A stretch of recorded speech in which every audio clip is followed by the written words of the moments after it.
Bumi super baru telah ditemukan oleh para astronom dan ini cukup menarik.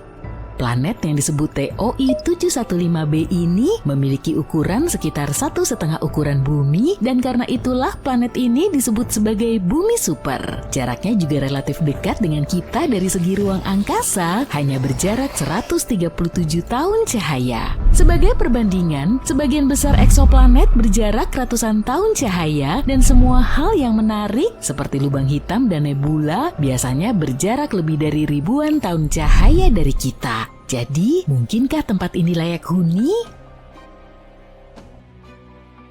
Zona layak huni adalah perkiraan di mana sebuah planet memiliki kondisi yang tepat untuk air dalam wujud cair. Inilah yang kita sebut sebagai jarak dari bintang, di mana temperatur di planet tersebut seharusnya cukup baik dan air harus tetap berada dalam wujud cair di permukaannya. Ini tidak terlalu akurat karena bergantung pada banyak faktor seperti tipe bintang, seberapa reflektif planet tersebut, ukuran planet, dan lain-lain. Selain itu, berada di zona ini saja tidak cukup bagi air untuk bisa berada di sana. Planet ini juga membutuhkan atmosfer yang tepat dan beberapa hal lainnya. Jadi, kita menemukan definisi yang lebih ketat di tahun 2014, zona layak huni konservatif. Ini adalah istilah yang lebih tepat untuk mendefinisikan kandidat terbaik yang memiliki air dalam wujud cair. Kalau tidak, kita akan mendapatkan terlalu banyak planet yang berpotensi layak huni yang sebenarnya tidak layak huni sama sekali. CHZ didasarkan pada seberapa banyak energi yang diperoleh planet dari bintangnya dibandingkan dengan bumi. Jika sebuah planet batuan mendapatkan antara 40 hingga 85%, maka planet tersebut dianggap berada di CHZ tidak peduli seberapa jauh jaraknya dari bintang induknya. Planet-planet seperti ini punya peluang lebih besar untuk bisa dihuni. Dan ya, TOI 715b terletak di sana. Bumi super ini mengorbit bintang tipe M yang juga disebut Katai Merah. Bintang ini jauh lebih kecil serta lebih dingin daripada matahari, sekitar 1/4 ukuran dan massa matahari. Tapi jika planet tersebut berada di zona layak huni, maka planet tersebut merupakan pilihan yang lebih baik untuk kehidupan. Katai Merah bisa hidup lebih lama dibanding matahari, si Katai Kuning. Artinya mereka punya lebih banyak waktu untuk membentuk makhluk-makhluk kecil di planetnya. Dan Katai Merah ini memang lebih tua dari bintang kita. Matahari berusia 4,6 miliar tahun, sedangkan bintang ini berusia 6,6 miliar tahun, kurang lebih beberapa ratus juta tahun. Bintang ini tidak memiliki banyak aktivitas magnetik, jadi tidak berbahaya. Bintang ini tidak berpijar seperti Katai Merah yang lebih muda. Suaranya bisa sangat kuat dan bahkan bisa melukai planet dengan menghilangkan atmosfernya. Meskipun beberapa planet di sekelilingnya memiliki atmosfer yang lebih tipis, tapi sepertinya milik Katai Merah ini sudah habis. Katai Merah inilah yang menjadi tempat kita mencari planet yang bisa mendukung kehidupan saat ini. Bumi super kita berada sangat dekat dengan bintangnya, mengelilingi bintang hanya dalam waktu 19 hari. Karena bintangnya kecil dan jaraknya sangat dekat, planet yang melintas di depan bintangnya sering terjadi dan tampak sangat jelas. Hal ini memudahkan teleskop seperti James Webb untuk mempelajari atmosfernya tanpa perlu waktu yang lama. Berbicara tentang teleskop antariksa James Webb, teleskop ini membawa kita ke era baru dalam memahami planet-planet jauh di luar tata surya. Bayangkan kita bisa melihat gas apa yang menyusun udara di planet yang jaraknya jutaan tahun cahaya. James Webb akan membantu kita menemukan planet yang bisa mendukung kehidupan. Saat ini, para astronom sedang mencari tahu apakah TOI 715b memiliki atmosfer. Jika ya, atmosfernya mungkin lebih mudah dikenali dibandingkan planet yang lebih kering dan lebih padat. Kita mungkin akan semakin bersemangat karena planet ini akan tampak seperti tempat yang baik untuk kehidupan. Selain itu, mungkin ada planet lain di sistem ini yang juga berada di zona layak huni. Kita tidak yakin apakah planet itu benar-benar ada. Planet itu hanya sebuah kandidat dengan nama yang aneh. Tapi kalau memang benar ada, planet itu akan seukuran bumi. Selain itu, planet itu juga akan menjadi planet terkecil di zona layak huni yang pernah terlihat oleh teleskop TESS. Hal keren lainnya dari TOI 715b ini, ia tidak hanya memiliki air di atasnya, tetapi juga merupakan sebuah dunia air. Planet Samudra adalah jenis planet yang memiliki lautan yang menutupi permukaannya atau memiliki lautan di bawah permukaan. Planet ini mungkin tidak memiliki banyak daratan kering karena airnya bisa menutupi semuanya. Kadang-kadang seluruh planet bisa diselimuti cairan lain seperti lava atau amonia. Untuk planet-planet di luar tata surya kita tidak bisa melihat air di permukaan secara langsung dengan teknologi yang ada saat ini. Sebagai gantinya, para ilmuwan mencari uap air di atmosfer sebagai petunjuk bahwa mungkin ada air cair di bawahnya. Tentu saja kita ingin tahu apakah planet-planet tersebut bisa memiliki kehidupan. Semoga saja bukan dalam bentuk monster seperti Leviathan ya. Model yang kita buat menunjukkan kalau planet yang memiliki lautan mungkin cukup umum di galaksi kita. Artinya mungkin ada banyak dunia samudra di luar sana yang menunggu untuk ditemukan. Tapi bagian yang paling menarik dari TOI 715b ini, ia berada dalam apa yang disebut celah radius planet kecil. Kalau kita menyusun planet-planet dalam sebuah barisan, maka akan ada planet yang lebih besar dan lebih kecil dari bumi. Tapi tiba-tiba ada celah di antara planet-planet yang ukurannya 1,5 sampai 2 kali lebih besar dari bumi. Di manakah planet-planet itu? Celah ini menarik bagi para ilmuwan karena memberitahu kita tentang bagaimana planet terbentuk dan berubah seiring waktu. Bukan berarti planet tidak terbentuk dalam rentang ukuran ini. Planet-planet itu sebenarnya terbentuk dengan ukuran yang lebih besar dan kemudian kehilangan sebagian masanya seperti balon yang mengempis secara bertahap. Mungkin hal itu terjadi karena cara planet-planet itu mengorbit bintangnya dengan bintang meniupkan sebagian masanya ketika mereka menari-nari mengelilingi bintang seperti yang dilakukan matahari dengan gas dari ekor komet. Celah ini menyimpan banyak misteri dan planet-planet seperti bumi super baru adalah petunjuk yang bisa membantu kita menguaknya. Kita tidak yakin apakah planet-planet itu ada di sekitar Katai Merah. Mungkin yang diketahui adalah seberapa padat planet-planet tersebut, bukan ukurannya. Jadi mempelajari planet yang baru ditemukan ini menjadi lebih menarik karena akan membantu kita untuk mengetahui lebih banyak tentang bintang-bintang jauh dan planet-planetnya.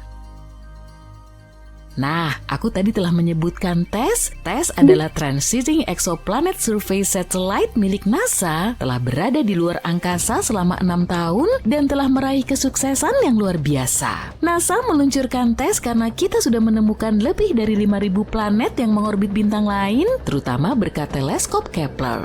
Tapi Kepler kebanyakan menemukan planet-planet besar, belum tentu seperti bumi. Kita memutuskan untuk memfokuskan TESS menemukan planet-planet yang lebih kecil dan seukuran bumi di sekitar bintang-bintang terang di dekatnya. Sehingga kita lebih mudah untuk mempelajari dengan teleskop-teleskop di masa depan. Begini cara kerjanya. Kamera mengamati bintang, mencari perubahan kecerahannya, dan jika kecerahannya tiba-tiba turun selama beberapa saat, kemudian kembali naik, itu bisa berarti ada planet yang melintas di depannya. Tapi bintang juga bisa meredup karena alasan lain, misalnya bintang terbakar atau memiliki bintik-bintik gelap di permukaannya. Itulah sebabnya kita perlu berhati-hati dengan data ini. Mars memiliki beberapa wajah. Tidak, sungguh. Pada tahun 1976, ketika Viking 1 orbiter mengamati planet merah ini, ia melihat sesuatu yang menarik.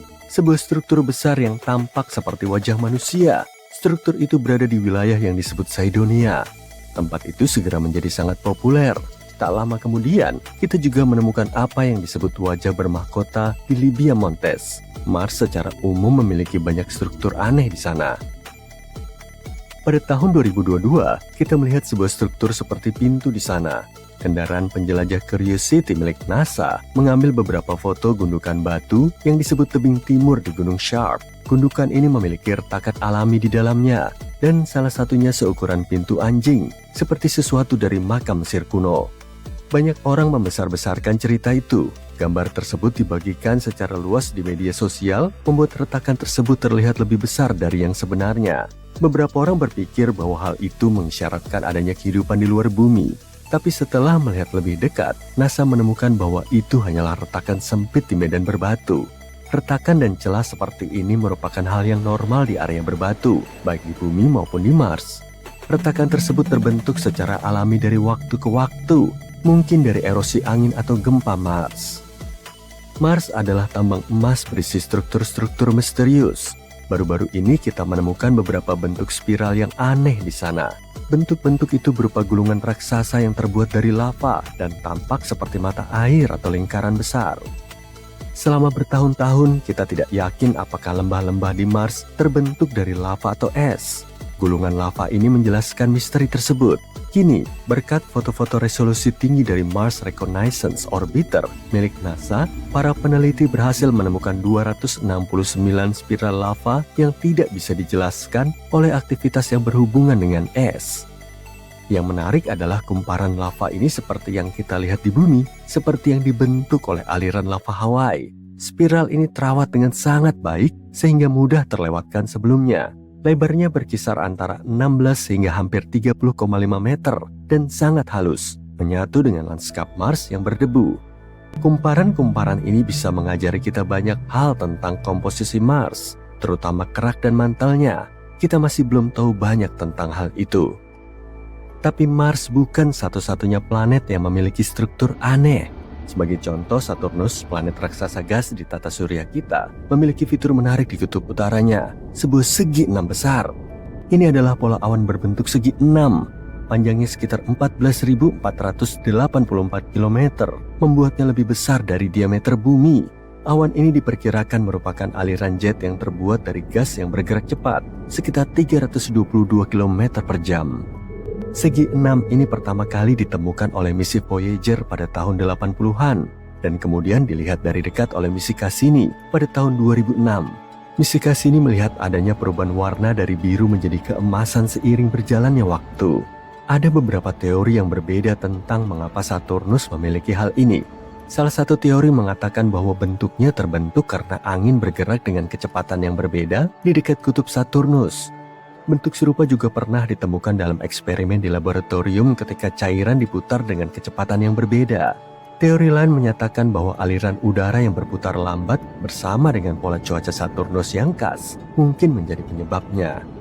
Pada tahun 2020, kita menemukan bahwa ketika badai dikelilingi oleh angin yang berputar ke arah yang berlawanan, badai tersebut dapat menciptakan bentuk segi 6 yang stabil. Sejauh ini, inilah penjelasan yang paling mungkin. Saturnus juga beruntung dengan bulan-bulan yang aneh. Salah satunya bernama Lapetus. Bulan ini memiliki ciri khas yang aneh, punggung besar yang melingkari bagian tengahnya seperti sabuk raksasa. Hal ini pada dasarnya membuatnya tampak seperti kenari raksasa. Di mana nutcrackerku? Punggung ini sangat tinggi menurut standar kita, sekitar 13 hingga 19 km dan membentang selebar 200 km. Punggungan ini menutupi lebih dari 3/4 permukaan bulan dan dianggap sebagai pegunungan terbesar ketiga di seluruh tata surya. Kita tidak tahu bagaimana punggungan yang sangat besar ini terbentuk. Punggungan ini tidak seperti punggungan yang ada di planet lain atau bulan lain. Ada satu teori, punggungan itu mungkin merupakan sisa-sisa bulan mati. Miliaran tahun yang lalu, tabrakan kolosal menghancurkan bongkahan-bongkahan materi di Lapetus. Potongan-potongan ini mengitari bulan membentuk bulan mini atau subsatelit. Seiring waktu, tarikan gravitasi Lapetus mencabik-cabik bulan mini ini dan menciptakan cincin puing-puing di sekelilingnya. Ketika puing-puing dari cincin-cincin ini jatuh kembali ke Lapetus, puing-puing tersebut membentuk punggungan besar yang kita lihat sekarang. Para astronom menduga proses ini terjadi dengan cepat, mungkin dalam waktu berabad-abad. Gravitasi Saturnus tidak ikut campur karena untungnya jarak Lapetus dengan Saturnus cukup jauh. Jika Lapetus berada lebih dekat dengan Saturnus, bulannya mungkin akan tertarik. Tapi kita perlu melakukan lebih banyak simulasi untuk melihat apakah teori ini benar. Titan, salah satu bulan Saturnus lainnya, juga memiliki keanehan yang terjadi di lautan metana.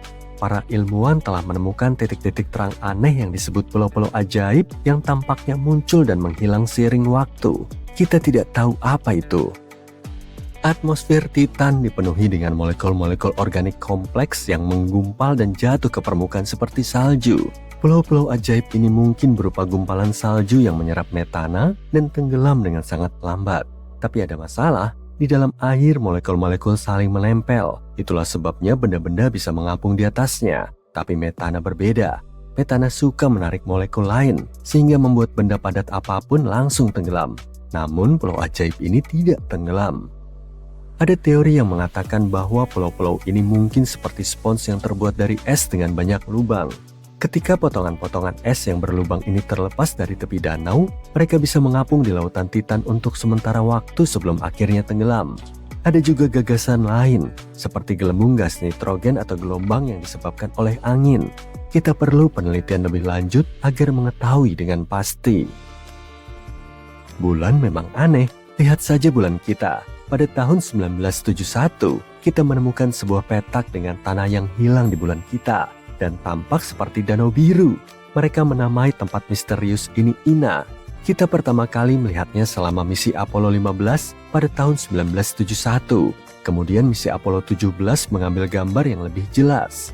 Bintik yang berbentuk seperti huruf D kebiruan ini merupakan salah satu hal teraneh di bulan. Warna tersebut berasal dari batuan khusus yang kaya akan titanium yang disebut basalt. Batuan ini menutupi lantai Ina dan membuatnya terlihat biru. Ada juga area kebiruan di dekat tepi gundukan di dalam Ina. Ina sangat unik dan mungkin memiliki sejarah yang panjang. Ina mungkin memiliki aktivitas vulkanik dengan gundukan-gundukan yang berusia sekitar 3,5 miliar tahun. Itu mirip dengan usia permukaan perisai vulkanik yang mengelilingi Ina. Planet ini ya yang ada di sini seharusnya tidak ada, tapi nyatanya ada. Planet yang baru ditemukan ini mengorbit bintang yang jauh lebih kecil dan redup dari matahari kita. Namun planet ini ukurannya sangatlah besar. Bintang sekecil itu tak mungkin menciptainya, jadi ini seperti menemukan telur burung unta di kandang ayam. Tim di Penn State membuat alat khusus bernama Habitable Zone Planet Finder. Ini instrumen yang dirancang untuk menemukan planet di sekitar bintang redup dan dingin. Alat ini terhubung ke teleskop besar di Texas. Alat ini mengamati cahaya bintang-bintang ini yang sebagian besar berupa inframerah dekat di luar jangkauan mata kita. Gawai ini bisa mendeteksi perubahan kecepatan bintang yang disebabkan oleh sebuah planet. Jika pergerakan bintang sedikit berubah, itu berarti ada tarikan gravitasi di dekatnya. Dulu, teknik ini membantu menemukan eksoplanet pertama di bintang serupa matahari. Kini, kami menyempurnakan metode ini untuk pengukuran lebih tepat. Tujuan utama kami adalah menemukan planet mirip bumi. Planetnya harus berbatu dan berada di zona layak bumi, area di sekitar bintang di mana air cair bisa ada. Teknik Doppler sulit mencari dunia mirip bumi, tapi pas buat bintang dingin redup. Makanya ketemu LHS 3154b yang mustahil. Planet terbentuk dalam cakram berisi gas dan debu di luar angkasa. Bayangkan awan berputar dari partikel halus. Partikel-partikel ini menyatu dan saling menempel, menciptakan cakram berputar yang datar. Seiring waktu, kepingan kecil ini bergabung membentuk inti yang padat. Inilah titik awal bagi sebuah planet. Setelah intinya terbentuk, ia menarik lebih banyak debu dan bahkan gas seperti hidrogen dan helium. Tapi membuat planet dengan cara ini tidaklah mudah. Mereka butuh banyak bahan, massa, dan material. Proses ini disebut akresi inti. Bintang sangat membantu dalam proses tersebut. Umumnya, bintang besar bergravitasi kuat, jadi bisa kumpulin banyak bahan buat bentuk planet. Tapi bintang temuan baru ini tak terlalu besar, ukurannya 1/9 matahari. Bintang sekecil ini harusnya tak punya cukup cakram untuk membuat planet berat. Untuk melakukan itu, cakramnya seharusnya setidaknya 10 kali lebih besar. Tapi planet berat ini, LHS 3154b, benar-benar ada. Nah, planet misterius ini 13 kali lebih berat daripada bumi kita. Ukurannya mirip dengan Neptunus. Jaraknya sekitar 50 tahun cahaya dari kita di rasi bintang Hercules, yang dalam istilah luar angkasa sangatlah dekat. Planet ini juga sangat dekat dengan bintangnya, menyelesaikan 1 tahun dalam hampir 4 hari. Penemuan ini membuat para ilmuwan memikirkan kembali ide mereka tentang bagaimana planet dan bintang terbentuk. Ada teori-teori baru yang bermunculan, misalnya teori yang disebut ketidakstabilan gravitasi. Teori ini mengatakan bahwa alih-alih kepingan menyatu sedikit demi sedikit, material di cakram runtuh sekaligus dan langsung menciptakan planet. Namun, bahkan dengan teori ini, sulit menjelaskan bagaimana planet seberat itu bisa terbentuk tanpa piringan yang sangat masif. Kita butuh waktu untuk mengungkap kebenarannya. Bukan kali ini saja planet bikin kita ragu akan teori kita. Baru-baru ini, ilmuwan temukan planet Hala. Planet ini mengorbit bintang bernama Baekdu, dan sama seperti sebelumnya, ya seharusnya tidak ada. Jaraknya terlalu dekat dengan bintangnya. Bintang banyak berubah selama masa hidupnya. Biasanya, saat bintang membesar dan bersiap untuk mati, itu disebut tahap raksasa merah. Bintang seperti itu cenderung menghancurkan atau mengusir planet di dekatnya, menciptakan kekacauan besar. Hala berputar mengelilingi raksasa merah, dan seharusnya sudah tertelan atau hancur oleh bintang yang mengembang itu sejak lama. Tapi ia masih bertahan di sana. Meski Baekdu sudah mulai membakar helium dan menyusut ke ukuran yang lebih kecil dari perkiraan, Hala tidak terganggu sedikit pun. Para ilmuwan menyebut Hala sebagai planet terlarang. Penemuan ini menantang pemikiran kita tentang bagaimana planet bertahan hidup di dekat bintang yang menua. Ini memunculkan dua teori. Satu teori menyebutkan bahwa Baekdu dulunya adalah dua bintang, Katai Putih dan raksasa merah. Hala mengorbit keduanya, dan mereka menyatu sebelum raksasa merah itu mengembang sepenuhnya. Ini memungkinkan Hala bertahan karena helium ekstra dari Katai Putih mencegah raksasa merah tumbuh terlalu besar. Teori kedua mengatakan bahwa Hala terbentuk dari puing-puing yang tercipta saat kedua bintang itu menyatu. Dalam skenario ini, Hala akan menjadi planet yang sangat muda yang mengorbit bintang yang udah tua. Para astronom berencana untuk terus mempelajari Hala dan mencari lebih banyak planet seperti itu. Hal aneh lainnya, selain saya, disebut LTT 9779b. Yang ini juga menakutkan bagi kita karena terlalu berkilau. Planet ini memantulkan 80% cahaya dari bintangnya. Cermin biasa memantulkan 85 hingga hampir 100% cahaya, yang berarti planet misterius ini akan terlihat seperti cermin kasar dengan pantulan seperti aluminium atau perak. Ini adalah planet seukuran Neptunus lainnya. Terletak 268 tahun cahaya dari kita dan ditemukan oleh wahana antariksa TESS milik NASA. Ia menyelesaikan rotasi penuh mengelilingi bintangnya hanya dalam 19 jam. Jaraknya sangat dekat dengan bintangnya sehingga sangat panas, mencapai suhu di atas 3.600 derajat Fahrenheit. Biasanya, planet sedekat ini kehilangan atmosfernya dan berubah menjadi batuan gundul. Tapi yang satu ini melanggar aturan lagi. Nah, kali ini kita tahu rahasia kelangsungan hidupnya. Itu karena awan logam planet yang berkilau, yang terbuat dari kaca dan garam titanium. Awan ini menghujani titanium ke permukaannya yang panas. Mereka juga memantulkan banyak cahaya, mencegah planet menjadi terlalu panas dan kehilangan atmosfernya. Ini seperti memiliki perisai cermin. Ukuran planet ini juga mengejutkan para ilmuwan. Ukurannya jauh lebih besar dari bumi. Planet lain sedekat ini dengan bintangnya biasanya berupa raksasa gas yang jauh lebih besar atau planet berbatu kecil. Planet ini raksasa gas kecil dan tak disangka ilmuwan ada begitu dekat bintangnya. Inilah planet paling berkilau yang pernah ditemukan, bahkan melampaui Venus. Namun terlepas dari penampilannya yang keren, ini mungkin bukan tempat yang ramah bagi kehidupan karena suhunya yang ekstrim dan hujan logam yang aneh. Dan pendobrak aturan terakhir kita adalah planet bernama WASP-107b. Para ilmuwan menemukannya menggunakan teleskop luar angkasa James Webb. Terletak sekitar 208 tahun cahaya dari kita di rasi bintang Virgo. Ia juga cepat dan menyelesaikan orbit di sekitar bintangnya hanya dalam 6 hari. Ini adalah eksoplanet super Neptunus.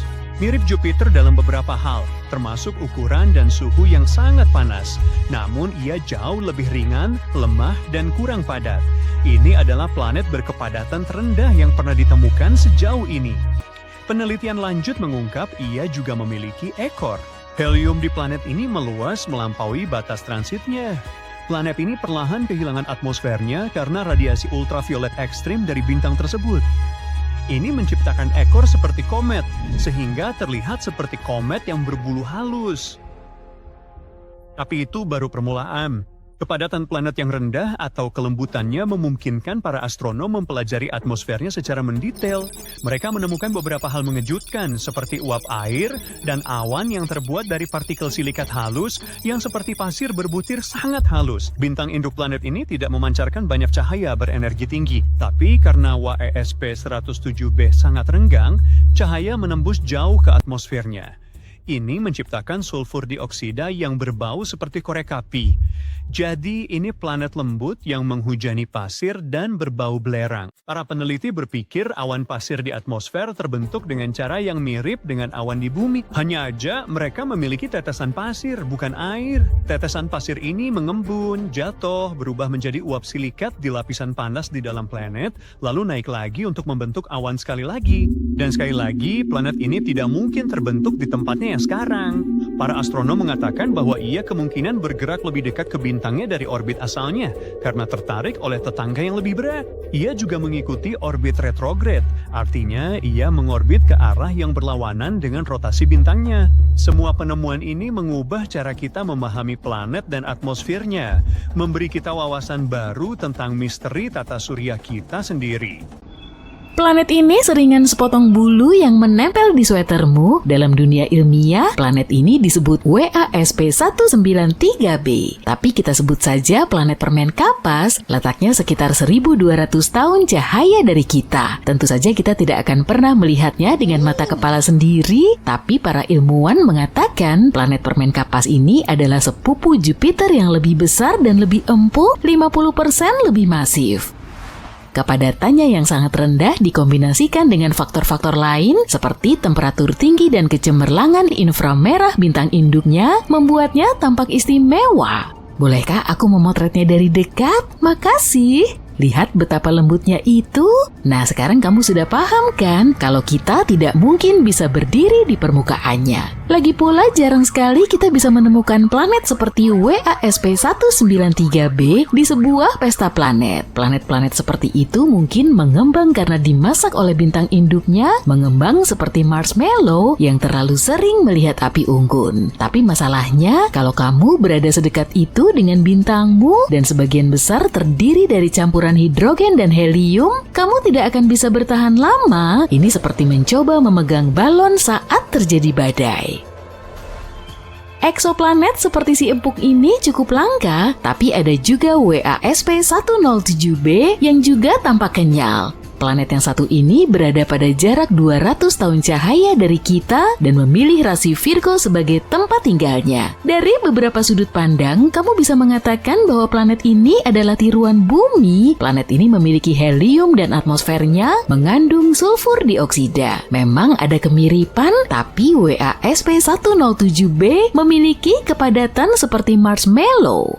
Artinya kita bisa mengintip atmosfernya dengan lebih mudah daripada yang bisa kita lakukan pada planet kelas berat seperti Jupiter. Para ilmuwan sangat terkejut ketika mereka mengintip melalui kacamata luar angkasa super mereka, yakni kamera miring milik teleskop luar angkasa James Webb. Mereka melihat awan yang terbuat dari bahan-bahan yang membangun pantai, silikat, atau seperti yang kamu ketahui, pasir. Bayangkan istana pasir di langit.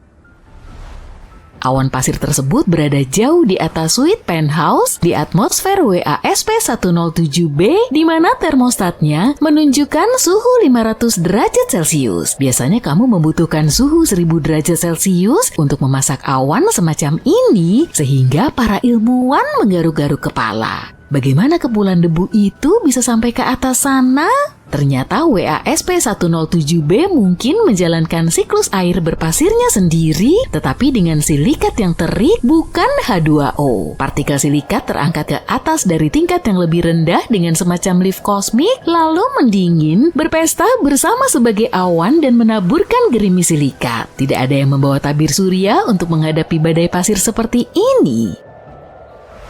Sekarang, yuk kita lihat keluarga planet Kepler yang berada di sistem bintang Kepler 51. 3 paket kosmik ini berada sekitar 2400 tahun cahaya dari bumi, tampak sangat besar tapi memiliki massa jenis yang sama dengan camilan favoritmu. Dan lagi-lagi ini adalah permen kapas. Para ilmuwan telah menyelidiki terbuat dari apakah benda-benda angkasa ini. Kini para astronom meyakini kalau planet-planet bola bulu halus itu merupakan balon gas hidrogen helium yang besar dan diselimuti kabut metana. Planet-planet ini juga diduga sedang mengalami perampingan kosmik. Sekarang kita bahas tentang planet yang disebut Mascara 5b. Bukan, planet ini tidak terlihat seperti salah satu tabung kosmetik di laci ibumu. Para ilmuwan mengatakan planet ini adalah salah satu planet terpanas yang pernah ditemukan. Mereka menyebutnya Jupiter ultrapanas karena ukurannya yang mengesankan hampir 2 kali lebih besar dari Jupiter yang kita kenal. Suhu di siang hari sekitar 2700 derajat Celcius, sementara suhu di malam hari mencapai 2300 derajat Celcius. Tidak ada kesempatan bagi kehidupan apapun untuk bertahan hidup di sana. Sebenarnya, ini adalah suhu malam terpanas kedua yang pernah tercatat. Sebagai gambaran, suhu lava cair berada di antara 700 derajat Celcius dan 1250 derajat Celcius. Jadi planet ini jauh lebih panas daripada batuan cair yang membara ini. Suhunya bahkan melebihi titik leleh sebagian besar logam, yaitu sekitar 2000 derajat Celcius. Para ilmuwan menyebutkan bahwa panas yang luar biasa di planet ini sebanding dengan knalpot mesin roket. Pada tahun 2005, seorang bintang terkenal menelpon.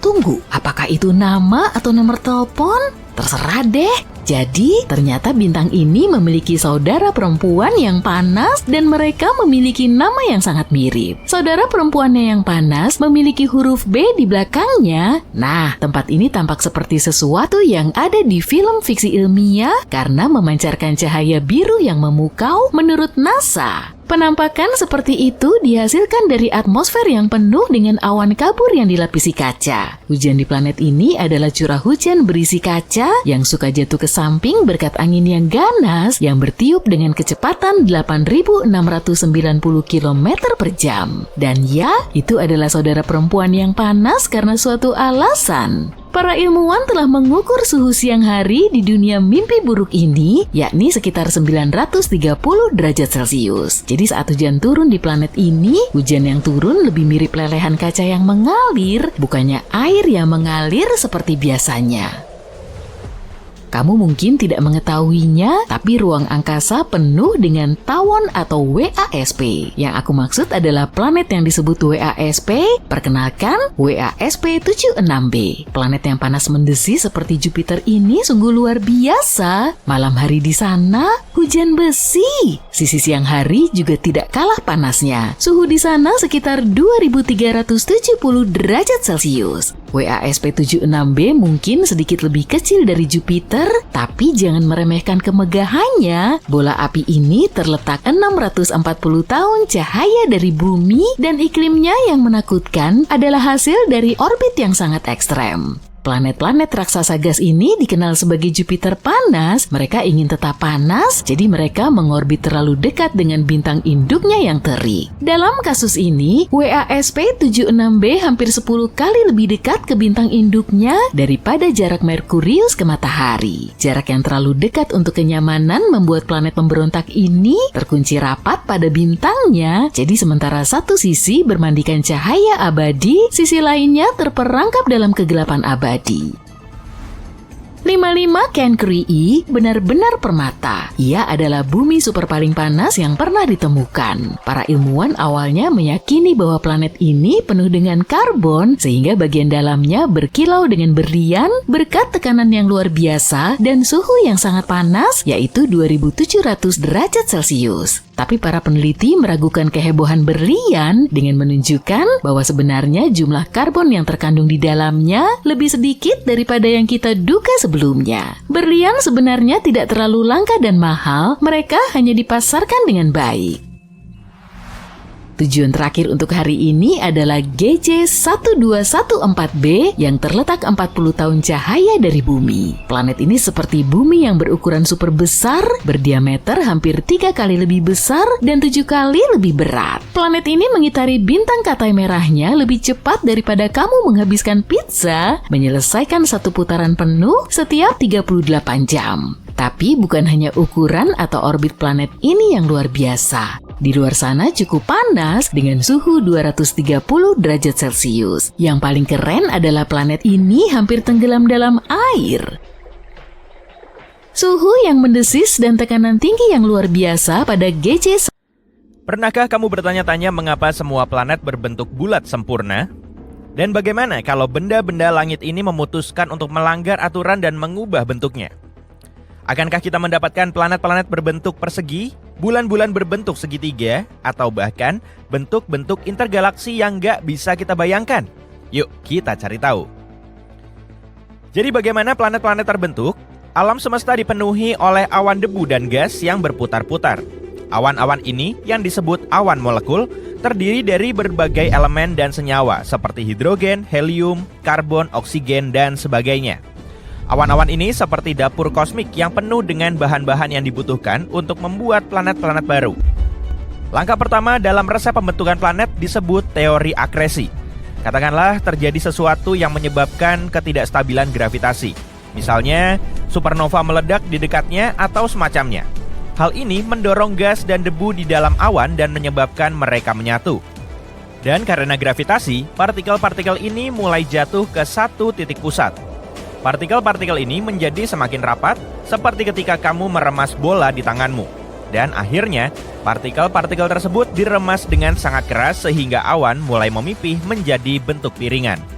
Mirip seperti saat kamu mencampur tepung dan air untuk membuat adonan pizza. Piringan ini disebut piringan protoplanet. Piringan ini juga berputar karena partikel-partikel awan tersebut mengalami rotasi. Sekarang, bayangkan partikel-partikel debu dan molekul-molekul gas yang sangat kecil ini menari-nari di dalam piringan. Kadang-kadang, mereka bertabrakan satu sama lain, dan ketika bertabrakan, mereka saling menempel seperti velcro. Gumpalan-gumpalan kecil debu dan gas ini disebut planetesimal. Mereka adalah bahan penyusun planet. Dan ketika planetesimal terus bertabrakan dan bergabung, planet-planet itu tumbuh semakin besar, membentuk protoplanet. Ukuran protoplanet semakin membesar dan gravitasi mereka semakin kuat. Beberapa di antaranya menjadi sangat masif, sehingga menjadi penguasa di lingkungan kosmiknya, yaitu planet-planet yang kita kenal dan cintai. Tiap planet memiliki resep uniknya sendiri yang terdiri dari gas, batuan, dan bahkan air. Tapi, mengapa planet-planet itu tampak seperti bola? Itu semua karena gravitasi. Mari kembali ke protoplanet kita. Bayangkan kamu sedang meremas balon dengan tanganmu. Udara di dalam balon akan terdorong ke belakang menciptakan tekanan. Hal yang sama juga terjadi pada planet. Gravitasi meremas materi planet ke dalam, menariknya ke arah pusat. Dan karena gravitasi bekerja sama ke segala arah, gravitasi menarik materi dari semua sisi ke arah pusat massa, sehingga menghasilkan bentuk seperti bola. Dan materi itu mendorong kembali dengan tekanan melawan gaya gravitasi. Pada akhirnya, keduanya menemukan titik keseimbangan yang saling menyeimbangkan. Ini disebut kesetimbangan hidrostatik, istilah keren yang berarti segala sesuatu di dalam planet dalam keadaan seimbang. Tapi bukan itu saja. Hal lain yang membuat planet berbentuk bulat adalah rotasi. Bayangkan sebuah bola Play-Doh atau semacamnya. Bayangkan kamu memutarnya dengan cepat. Materi mulai terdorong keluar, membuat Play-Doh menggembung di ekuator dan memipih di kutub. Hal yang sama juga terjadi pada planet. Ketika planet berputar pada sumbunya, kombinasi gravitasi dan rotasi mendorong materi ke arah luar, membuat planet menggembung di ekuator. Planet-planet itu ingin sekali menjadi piringan lagi. Akan tetapi, gravitasi nggak ingin ada planet yang menggumpal. Gravitasi ingin planet-planet itu berbentuk bulat dan bagus. Jadi, gravitasi terus menarik materi-materi itu, berusaha membuat semuanya serapat mungkin. Akhirnya, gravitasi menang dan planet pun menjadi bulat. Mari kita ambil beberapa contoh dari daftar putar planet kita. Jupiter, si raksasa tata surya, suka sekali memamerkan keoblatannya. Ia berputar sangat cepat sehingga terlihat sangat padat di bagian kutubnya dan gemuk di bagian tengahnya. Ia seperti gasing dengan perut yang lucu. Saturnus, sang keajaiban bercincin, juga bergabung dalam pesta oblat. Saturnus berputar dengan cincin-cincinnya yang indah dan keoblatannya bahkan lebih menonjol daripada Jupiter. Contoh-contoh ini menunjukkan bagaimana rotasi bisa memberikan bentuk yang unik pada planet. Planet-planet tersebut berubah dari bentuknya yang bulat sempurna menjadi tonjolan yang menarik di bagian tengahnya. Planet-planet itu seperti tembikar kosmik, di mana gerakan berputar menciptakan bentuk yang lucu dan berbeda. Jadi, sekarang kamu tahu mengapa planet-planet itu bulat. Tapi yang lebih menarik lagi, bagaimana kalau planet-planet itu nggak bulat? Bagaimana jika planet itu katakanlah berbentuk kubus atau bahkan segitiga? Nah, yuk kita lihat. Planet berbentuk kubus atau segitiga akan memiliki massa yang tersebar dengan cara yang sama sekali berbeda dengan planet bola. Dan kalian tahu apa artinya? Gravitasi juga akan terguncang. Pada planet yang berbentuk bola, gravitasi menarik segala sesuatu ke arah pusat karena masanya terdistribusi secara merata di sekeliling pusat tersebut. Tapi ketika kita memperkenalkan planet berbentuk kubus atau segitiga, segalanya menjadi menarik. Kalau kamu berdiri di tengah-tengah salah satu permukaan itu, kamu akan merasakan tarikan gravitasi yang paling kuat. Hal itu karena permukaan tersebut paling dekat dengan pusat gravitasi. Dan saat kamu menjauh dari bagian tengah dan mulai berjalan ke arah tepi, gravitasi mulai mempermainkanmu. Kamu akan merasakan perjuangan melawan gravitasi yang bersudut curam. Berjalan di tepian itu akan terasa seperti mendaki gunung atau berjalan di lereng yang sangat curam. Semua itu karena gravitasi ingin kamu berada tepat di tengah-tengah permukaan dan bukan di tempat lain. Sekarang bayangkan medan di sepanjang tepi dan sudutnya. Ini adalah lanskap yang tandus, berbatu dan kering. Mengapa? Karena semua air akan menggenang di bagian tengah setiap permukaan, meninggalkan bagian tepi yang kering. Dan kualitas udaranya, ya nggak ada atau sangat tipis sehingga nggak bisa mendukung kehidupan. Bukan tempat yang paling nyaman untuk mendirikan kemah, itu sudah pasti. Dan jangan lupa pakaian hangat, makan siang, dan sepatu hikingmu. Kamu akan membutuhkannya karena iklimnya yang gila. Jenis iklim yang akan kamu temui di bumi yang berbentuk kubus atau segitiga ini bergantung pada bagaimana bumi berputar. Kalau bumi berputar pada sudut-sudutnya, setiap sisi akan menikmati iklim yang sejuk dan beriklim sedang. Namun, kalau bumi berputar pada satu sumbu melalui dua permukaan, maka iklimnya akan sangat panas. Bayangkan versi roller coaster dari iklim kita saat ini. Beberapa permukaan akan menjadi negeri ajaib di kutub, dingin dan beku. Permukaan atas dan bawah untuk kubus, dan permukaan bawah untuk segitiga. Sementara itu, sisi-sisi lainnya akan sangat berbeda. Di dalam kubus, suhunya akan sangat panas dengan iklim khatulistiwa yang akan membuatmu berkeringat. Alih-alih sinar matahari yang melengkung lembut di sepanjang sisi, sinar matahari akan langsung menyinari permukaan-permukaan ini. Ngomong-ngomong soal kepanasan, dan di planet segitiga, sinar matahari akan menyinari permukaan-permukaan tersebut secara miring. Sinar matahari yang menyudut ini akan menciptakan variasi temperatur yang menarik di seluruh planet. Bayangkan ini, saat kamu bergerak dari dasar segitiga ke arah ujung, suhu akan berangsur-angsur. Pernahkah kamu membayangkan bumi sebagai semacam makhluk atau lebih tepatnya entitas yang cerdas seperti memiliki pikiran dan naluri untuk bertahan hidup? Dan kalau dibayangkan seperti ini, rasanya seperti menonton film fantasi di mana planet tempat kita berpijak dan menjalani kehidupan sehari-hari tiba-tiba bangun menyadari dirinya nggak begitu menyukai manusia dan mengamuk. Semoga saja enggak ya. Tapi bukan skenario seperti itu yang sebenarnya kita bicarakan, lebih kepada gagasan bahwa segala bentuk kehidupan seperti mikroba dan tanaman bisa mengubah sebuah planet dan memberinya kehidupan. Ini seperti planet yang memiliki jiwa hijau. Metafora bumi sebagai planet yang hidup masuk akal. Makhluk di seluruh dunia merayap, berenang, berjalan, dan terbang di lapisan paling atas dari daratan, lautan, dan langit. Tumbuhan menutupi sebagian besar dunia kita, ditambah lagi adanya virus serta bakteri di dalam air, tanah, dan bahkan atmosfer. Sekarang bayangkan semua makhluk hidup di bumi seperti tanaman, hewan, dan mikroba sebagai sebuah tim raksasa yang bekerja bersama-sama. Mereka punya tugas berbeda-beda, tapi semua berperan dalam menjadikan planet ini tempat yang lebih baik untuk hidup. Sebagai contoh, tanaman menghasilkan oksigen yang kita hirup dan hewan membantu penyerbukan bunga. Bersama-sama, mereka membentuk biosfer bagaikan tim kehidupan di bumi.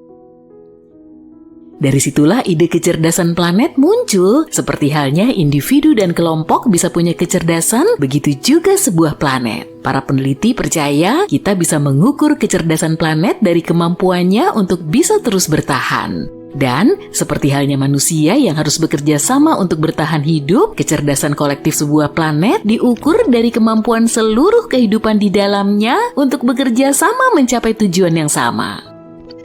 Planet ini seperti sebuah sistem kompleks yang tahu cara merawat dirinya sendiri. Sama seperti hutan bisa berbagi nutrisi melalui jaringan jamur bawah tanah rahasianya. Ini menjaga semua pohon tetap sehat. Kita bisa kok belajar banyak dari hutan. Kalau kita terjun ke dunia fantasi untuk mencari planet yang cerdas dan berakal, kita pasti akan memilih Mogo dari Green Lantern. Mogo adalah entitas planet yang bisa melakukan hal-hal seperti mengubah cuaca, serta memanipulasi gravitasi, pertumbuhan tanaman, maupun kondisi permukaan lainnya.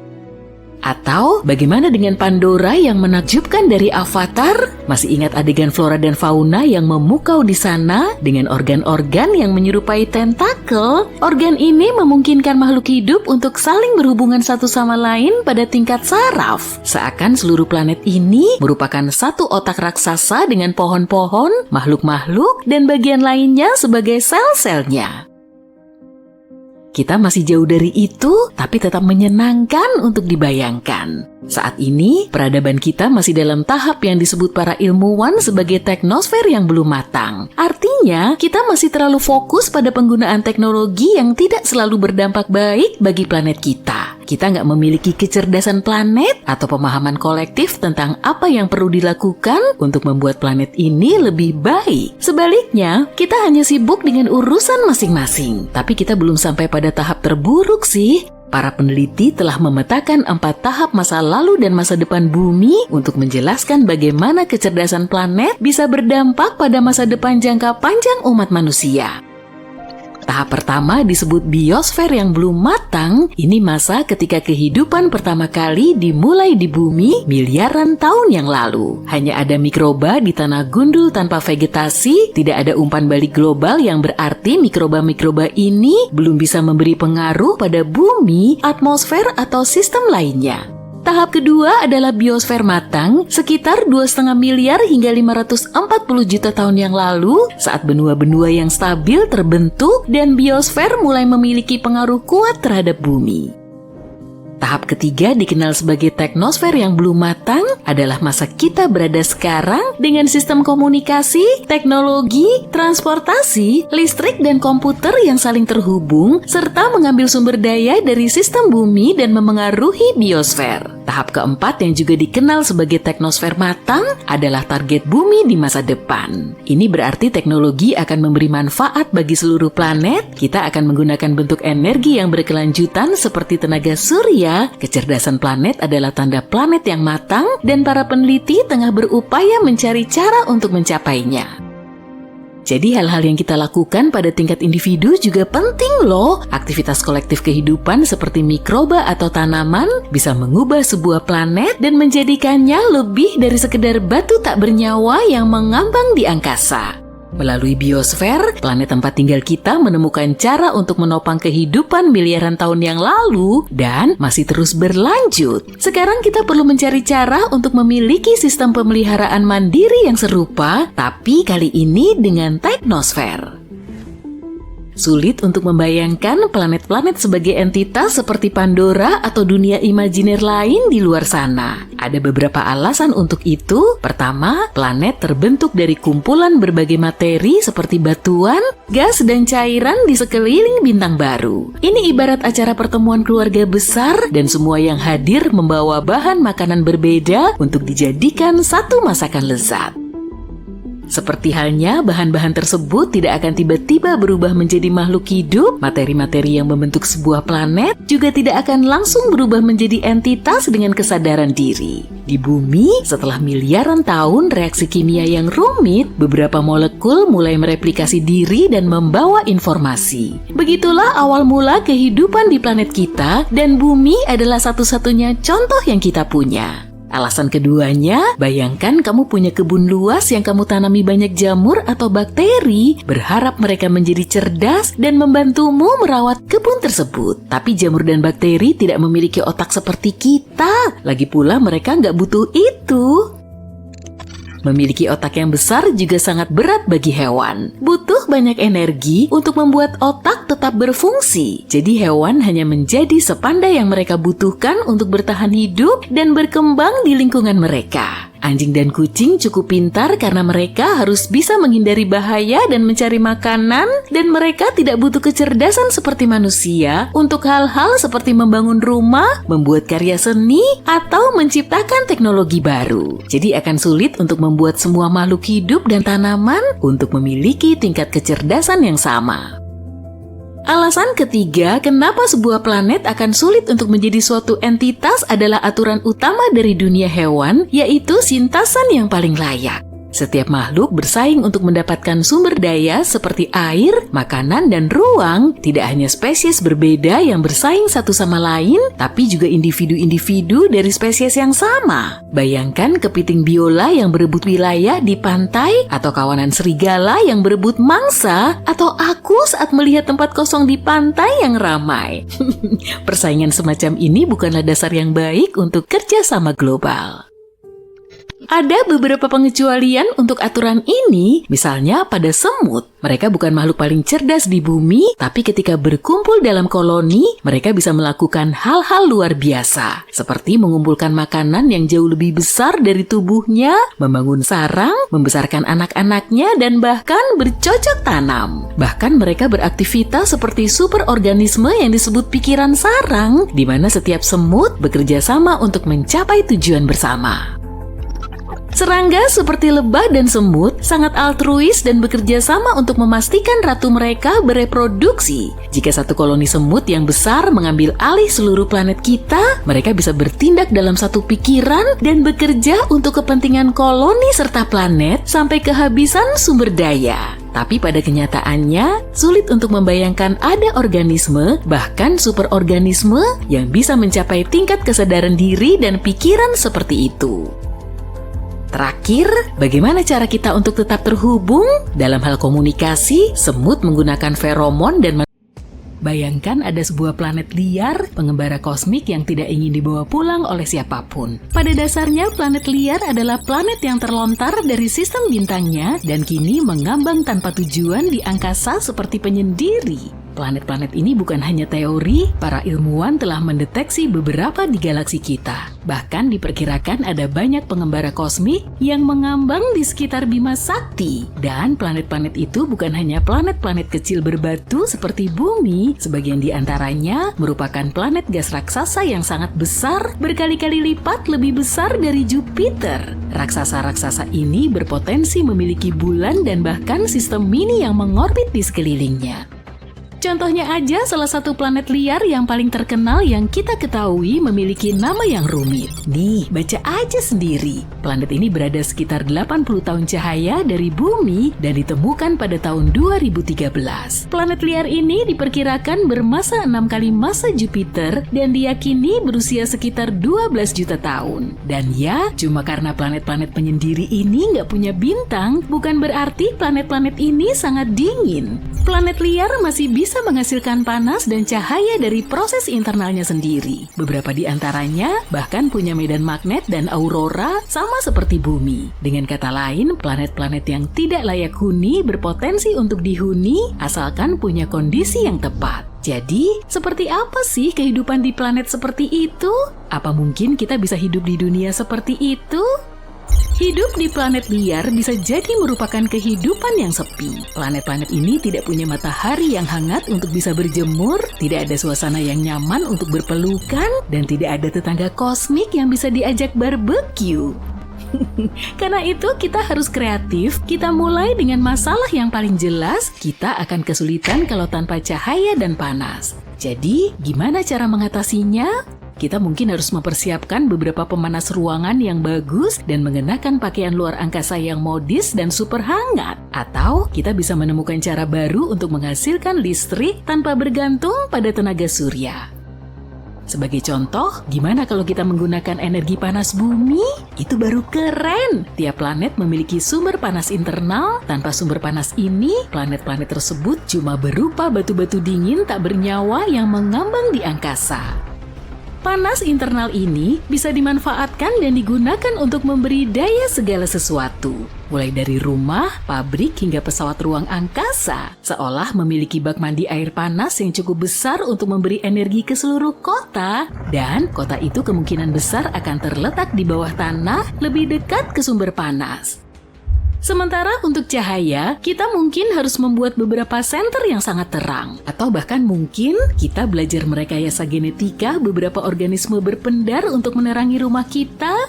Bayangkan kalau ada pangkalan luar angkasa yang ditumbuhi jamur dan tanaman neon. Oh iya, ngomong-ngomong soal tanaman, kehidupan tanaman akan sangat sulit diperoleh tanpa bintang. Jadi apa dong yang akan kita makan? Kita bisa menggunakan ventilasi geotermal yang tadi kita bahas, atau reaksi kimia untuk menopang kehidupan kita. Mungkin kita akan mengembangkan selera terhadap makanan yang kaya belerang, atau kita akan mulai memfermentasi minuman kita sendiri dari lumpur vulkanik yang menggelegak. Yummy! Tapi selain makanan, kita punya masalah yang lebih penting nih. Hidup di planet liar akan sangat mengerikan. Beneran, kita bakal nggak punya udara. Soalnya nggak semua planet liar punya atmosfer yang baik dan stabil. Itu semua tergantung pada ukuran, komposisi, dan hal-hal lainnya. Tapi kalaupun rumah baru kita punya atmosfernya mungkin sangat tipis dan tidak stabil, nggak akan ada langit biru yang indah atau matahari terbenam yang dramatis untuk bisa dipandangi. Sebaliknya kita akan menatap ke ruang angkasa yang tak terbatas, di mana bintang-bintang akan tampak lebih terang dari sebelumnya. Dan gak usah bahas soal pola cuaca deh. Tanpa atmosfer yang menciptakannya, kita tidak akan punya hujan, salju, dan badai petir. Itu baru beberapa masalah kecil ya. Yang lebih buruk lagi, suhu di planet ini akan sangat berfluktuasi dari panas yang tak tertahankan bisa ke dingin yang tak tertahankan. Rasanya seperti tinggal di dalam oven yang selalu dinyalakan dan dimatikan. Dan terakhir, kita akan terpapar puing-puing luar angkasa dan radiasi kosmik. Jadi kalau nggak mau kulitmu gosong, kamu mungkin harus siap-siap beli sunblock dengan SPF yang tinggi. Jadi, gimana kita mengatasinya? Pertama, kita harus menemukan cara untuk menghasilkan oksigen sendiri dan mungkin menciptakan sesuatu seperti biosfer luar angkasa. Sebagai contoh, kita bisa menanam beberapa tanaman yang bisa menghasilkan oksigen, atau kita bisa belajar menyaring udara seperti alat penyaring udara berteknologi tinggi. Terakhir, ada masalah yang paling penting nih, menemukan air. Disinilah lautan bawah laut bisa membantu kita. Kita benar-benar menyelami berbagai kemungkinan ya. Tapi beneran, ilmuwan menduga kalau sebagian dari planet-planet ini memang punya lautan di bawah air. Rasanya seperti tinggal di dalam balon air raksasa yang terkubur di bawah tanah, dan tanah di bawah kakimu terbuat dari es dan batu. Dengan kata lain, kita bisa memanfaatkan lautan bawah tanah ini. Lautan bawah tanah dapat menyediakan sumber air untuk minum, pertanian, dan manufaktur. Mungkin juga dengan sumber daya dan material lain yang belum pernah kita lihat sebelumnya. Ngomong-ngomong, siapa tahu ada makhluk aneh yang mungkin bersembunyi di lautan bawah tanah itu. Tapi jangan khawatir, meski kita tidak punya oasis bawah tanah, masih ada pilihan lain. Kita bisa mendapatkan air dari komet, penambangan es, dan bahkan dari atmosfer yang kita ciptakan. Terakhir, kita perlu mencari dan menambang sumber daya untuk membangun rumah serta membangun hal-hal lain. Planet liar mungkin nggak punya sumber daya yang sama dengan planet yang mengitari bintang.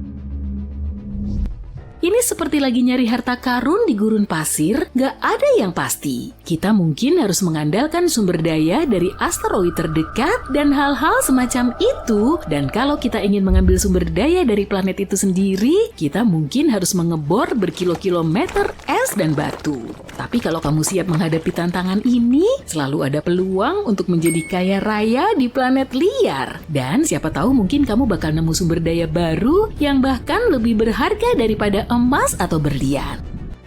Bagus, kayaknya kita udah memecahkan masalah yang paling penting. Mungkin ada kesulitan-kesulitan kecil lainnya. Misalnya kita juga harus menghadapi siang dan malam yang sangat panjang, tergantung seberapa cepat planet kita berotasi. kita juga nggak akan punya siklus siang malam yang normal dan teratur. Rotasi planet kita bisa sangat tidak terduga. Mungkin kita akan mengalami malam yang sangat panjang selama berminggu-minggu, diikuti dengan siang yang panjang selama berminggu-minggu yang bisa mengacaukan jadwal tidur kita. Kita mungkin harus membuat kopi yang sangat kuat supaya bisa bertahan melewati malam-malam yang panjang dan gelap. Tapi secara hipotesis, kita bisa beradaptasi dengan semua hal ini dan mengatasi semua tantangan.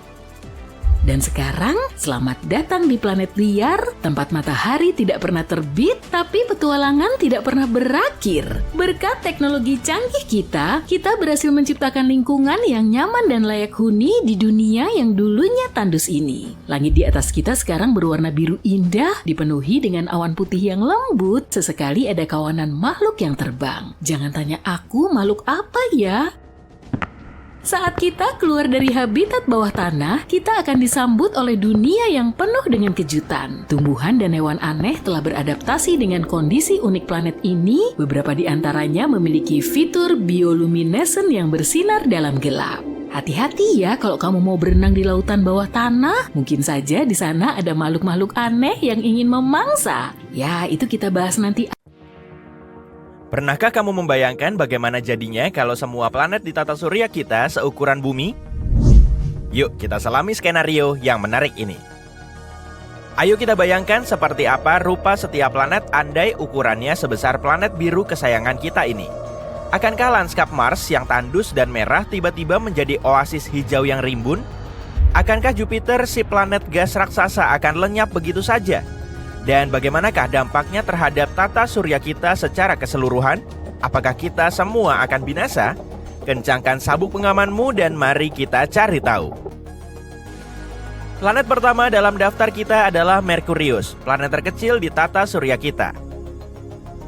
Tapi sekarang lupakan Merkurius yang mirip bulan. Sebagai gantinya, bayangkan dirimu berada di atas api super panas dan dinamis. Ada banyak kawah dan gunung berapi aktif di sekelilingmu. Dan tepat di depanmu ada matahari yang sangat besar, terang dan menyilaukan. Sungguh menakutkan. Sekarang kita uraikan perubahan-perubahan yang terjadi. Nah, seiring bertambahnya ukuran Merkurius, massa dan gravitasinya pun bertambah. Kalau begini, ada kemungkinan Merkurius akan memiliki lebih banyak atmosfer. Suhu di Merkurius sangat ekstrim. Tidak hanya karena jaraknya sangat dekat dengan matahari, tapi juga karena atmosfernya sangat tipis. Jadi, pada siang hari, suhu di sana mencapai 430 derajat Celcius. Dan pada malam hari, suhunya menjadi sangat dingin, mencapai minus 180 derajat Celcius. Tapi saat gravitasinya lebih kuat, Merkurius bisa memiliki atmosfer yang lebih tebal. Jadi panasnya akan terdistribusi dengan lebih baik ke seluruh planet. Dan atmosfer bukan satu-satunya yang membuatnya lebih panas. Kalau Merkurius membesar, maka planet ini mungkin akan mengalami peningkatan panas internal akibat tekanan gravitasi. Dan secara hipotesis, aktivitas tektoniknya bisa meningkat. Dengan kata lain, pemandangannya lebih menarik dengan lebih banyak gunung dan gunung berapi yang sangat aktif. Selamat, kamu telah mengubah Merkurius menjadi seperti Venus. Semua perubahan ini tentu saja nggak menyenangkan bagi kita. Sekarang akan lebih sulit untuk mengirim wahana antariksa ke sana. Jadi, lebih baik Merkurius tetap seperti sekarang saja, kecil, tenang, dan membosankan. Itu berbanding terbalik dengan planet berikutnya, Venus. Lalu apa yang akan terjadi pada Venus jika ia seukuran bumi? Jawabnya, nggak ada. Sama sekali nggak ada yang berubah. Itu karena ukuran Venus sudah hampir sama dengan bumi. Venus bahkan disebut kembaran bumi. Tapi itu hanya sebatas sebutan saja. Kenyataannya keduanya sangat berbeda. Venus juga dikenal sebagai bintang kejora karena sangat terang dan terlihat di langit. Tapi jangan biarkan keindahannya menipumu. Planet ini adalah salah satu tempat paling tidak ramah di tata surya kita. Permukaannya lebih panas dari pizza yang baru matang, sekitar 480 derajat Celcius. Dan diselimuti awan asam sulfat tebal yang bisa melarutkan manusia yang coba-coba mengunjunginya. Jadi, maaf, kamu nggak bisa jalan-jalan ke sana dalam waktu dekat. Yuk beralih ke planet yang nggak seperti Venus, berpotensi menjadi rumah baru bagi kita, yaitu Mars. Bayangkan kamu berdiri di permukaan Mars, menyaksikan matahari terbenam berwarna biru dan menghirup udara yang menyegarkan. Ya, kamu nggak salah dengar, udara. Selain itu, kamu bisa dikelilingi tanaman, hewan, dan merasa seperti sedang di bumi. Tapi bagaimana bisa? Mars yang lebih besar akan memiliki medan magnet dan gravitasi lebih kuat. Hal ini membuat atmosfernya lebih tebal dan padat. Dan kemungkinan besar Mars akan memiliki lebih banyak gas, termasuk oksigen. Wah, asik! Selain itu, atmosfer yang lebih padat bisa mendistribusikan panas ke seluruh planet. Jadi, Mars bisa menjadi lebih hangat dan nyaman. Dan perubahan yang paling penting adalah air dalam wujud cair. Mars sebenarnya memiliki sejumlah air beku di kutub-kutubnya dan di reservoir bawah permukaannya. Tapi dengan tarikan gravitasi yang lebih kuat, Mars mungkin bisa menstabilkan air berwujud cair di permukaannya. Hore! Tapi nggak semuanya menyenangkan. Mars baru juga akan punya sifat vulkanis. Mars sudah aktif secara geologis, tapi sekarang panas dan tekanan internalnya akan meroket. Itu artinya letusan gunung berapi akan lebih sering terjadi dan lebih dahsyat. Bayangkan betapa serunya menyaksikan letusan seperti itu di planet lain. Itu kalau kamu berhasil lolos dari dampaknya. Secara umum planet ini bisa menjadi lebih hijau dan subur, tapi nggak lebih aman. Tapi tetap saja menyenangkan untuk bisa melihatnya. Sekarang saatnya beralih ke planet-planet raksasa di tata surya kita. Dan kalau tadi kita memperbesar planet-planet sebelumnya, sekarang saatnya kita memperkecil sisanya. Andai Jupiter menjadi 11 kali lebih kecil, wah, itu bakal jadi bencana. Hal pertama yang akan kita sadari adalah perubahan gravitasi. Dan kita menyadarinya karena tidak ada pilihan lain selain pindah ke tempat lain. Jupiter mengalami 30-100 tabrakan dengan asteroid besar setiap tahunnya. Semua itu terjadi karena gravitasi Jupiter sangat kuat yang menarik benda-benda angkasa itu dan melindungi kita. Tapi sekarang si kakak yang melindungi kita berubah menjadi bayi kecil. Katakan hai pada sekumpulan asteroid. Oh, dan ucapkan selamat tinggal kepada Jupiter. Planet ini dikenal akan atmosfernya yang tebal dan berputar-putar. Tapi dengan tarikan gravitasi yang lebih lemah, Jupiter mungkin akan kesulitan untuk tetap di posisinya. Jadi, seiring waktu, Jupiter perlahan lepas ke ruang angkasa, meninggalkan atmosfer tipis yang sebagian besar terdiri dari nitrogen dan oksigen. Kita juga harus mengucapkan selamat tinggal pada penampakan ikonik planet raksasa lainnya, yaitu Saturnus. Perbedaan yang paling mencolok adalah hilangnya cincin yang terkenal itu. Tersusun dari partikel-partikel kecil es dan batuan, cincin-cincin Saturnus merupakan ciri khasnya. Tapi dengan gravitasi sama dengan bumi, partikel penyusun cincin-cincinnya akan jatuh ke planet ini atau berhamburan di luar angkasa. Sayang sekali. Saturnus juga merupakan planet gas raksasa sama seperti Jupiter. Atmosfernya sebagian besar terdiri dari hidrogen dan helium. Tapi, jika ukurannya sebesar bumi, gas-gas itu akan terkompresi karena gravitasi yang meningkat. Hal ini akan membuat Saturnus menjadi lebih padat. Artinya, ukuran dan bentuk Saturnus secara keseluruhan akan berubah. Menurut teori, jika Saturnus dipadatkan terlalu keras, maka ia bisa menjadi katai coklat. Katai coklat adalah jenis bintang gagal yang kekurangan massa untuk menampung fusi nuklir, tapi memancarkan panas dan cahaya. Jadi, Saturnus bisa saja bukan lagi sebuah planet. Cuaca di sana mungkin juga akan berubah. Semua badai ganasnya seperti badai heksagonal yang terkenal di kutub utaranya akan menjadi lebih lemah dan lebih tenang. Raksasa berikutnya adalah Uranus. Mari kita coba mengecilkan si malang ini. Pertama, gravitasi permukaan Uranus akan jauh lebih lemah daripada sekarang. Atmosfernya juga mungkin akan berubah. Jadi Uranus berukuran lebih kecil, atmosfernya akan lebih tipis dan gas-gas yang dikandungnya berbeda. Planet ini cukup dingin dengan suhu rata-rata minus 214 derajat Celcius. Tapi jika ukurannya sebesar bumi, planet ini mungkin akan sedikit lebih hangat karena rasio volume dan luas permukaannya lebih kecil. Tapi jangan terlalu senang dulu. Planet ini akan tetap jauh lebih dingin daripada tempat terdingin di bumi. Seperti yang kalian lihat, planet-planet gas raksasa nggak mudah dalam menghadapi penyusutan. Kecuali mungkin salah satunya. Anehnya, Neptunus kecil akan menjadi lebih bersahabat. Sebagai permulaan, Neptunus kecil mungkin akan jadi planet berbatu dengan atmosfer sangat tipis. Artinya, Neptunus bukan lagi planet gas raksasa, melainkan planet yang lebih mudah untuk ditinggali manusia dan makhluk hidup lainnya. Bicara soal pergerakan, karena ukurannya yang lebih kecil, gravitasi di Neptunus baru ini hampir sama dengan gravitasi bumi, sehingga kita akan lebih mudah berjalan dan melompat-lompat, gak akan melayang-layang lagi ke angkasa. Atmosfer asli Neptunus sangat tebal, sampai-sampai kamu hampir gak bisa melihat tangan di depan wajahmu. Dan tekanan permukaannya sekitar 100 kali lipat atmosfer bumi. Tapi, Neptunus yang baru akan jauh berbeda, dengan atmosfer jauh lebih tipis dan tidak terlalu padat. Walaupun masih mengandung metana, air dan amonia, jumlahnya gak sebanyak sebelumnya.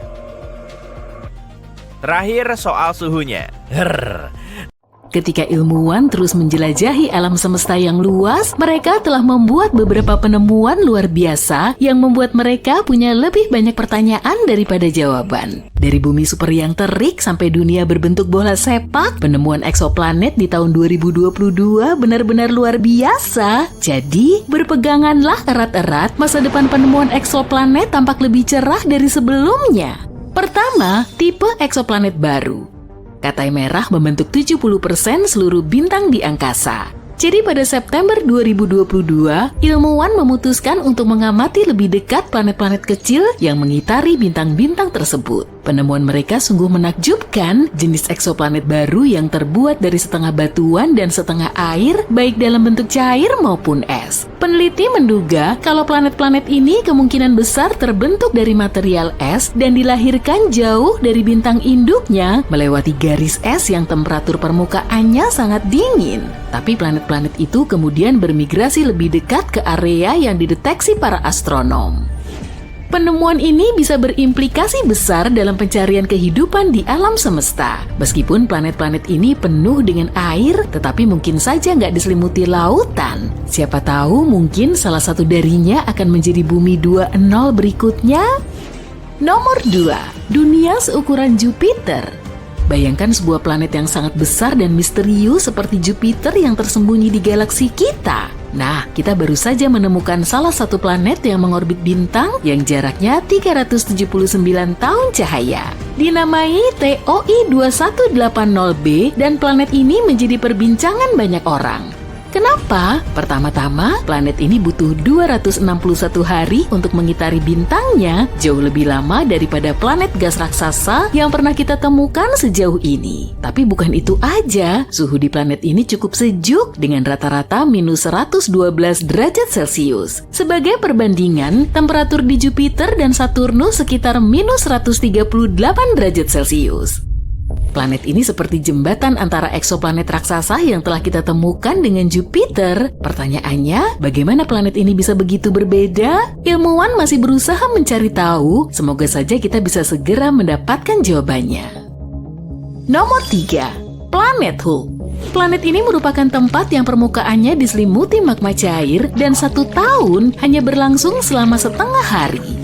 Selamat datang di TOI 1075b, eksoplanet yang dijuluki planet Hulk oleh ilmuwan. Berada pada jarak 200 tahun cahaya, bumi super ini merupakan salah satu planet supermasif yang pernah ditemukan. Jaraknya yang dekat dengan bintang induknya menyebabkan permukaannya mencapai temperatur terik 1050 derajat Celcius. Saking panasnya, segala bentuk air akan menguap seketika dan udara di sana akan dipenuhi batuan yang menguap.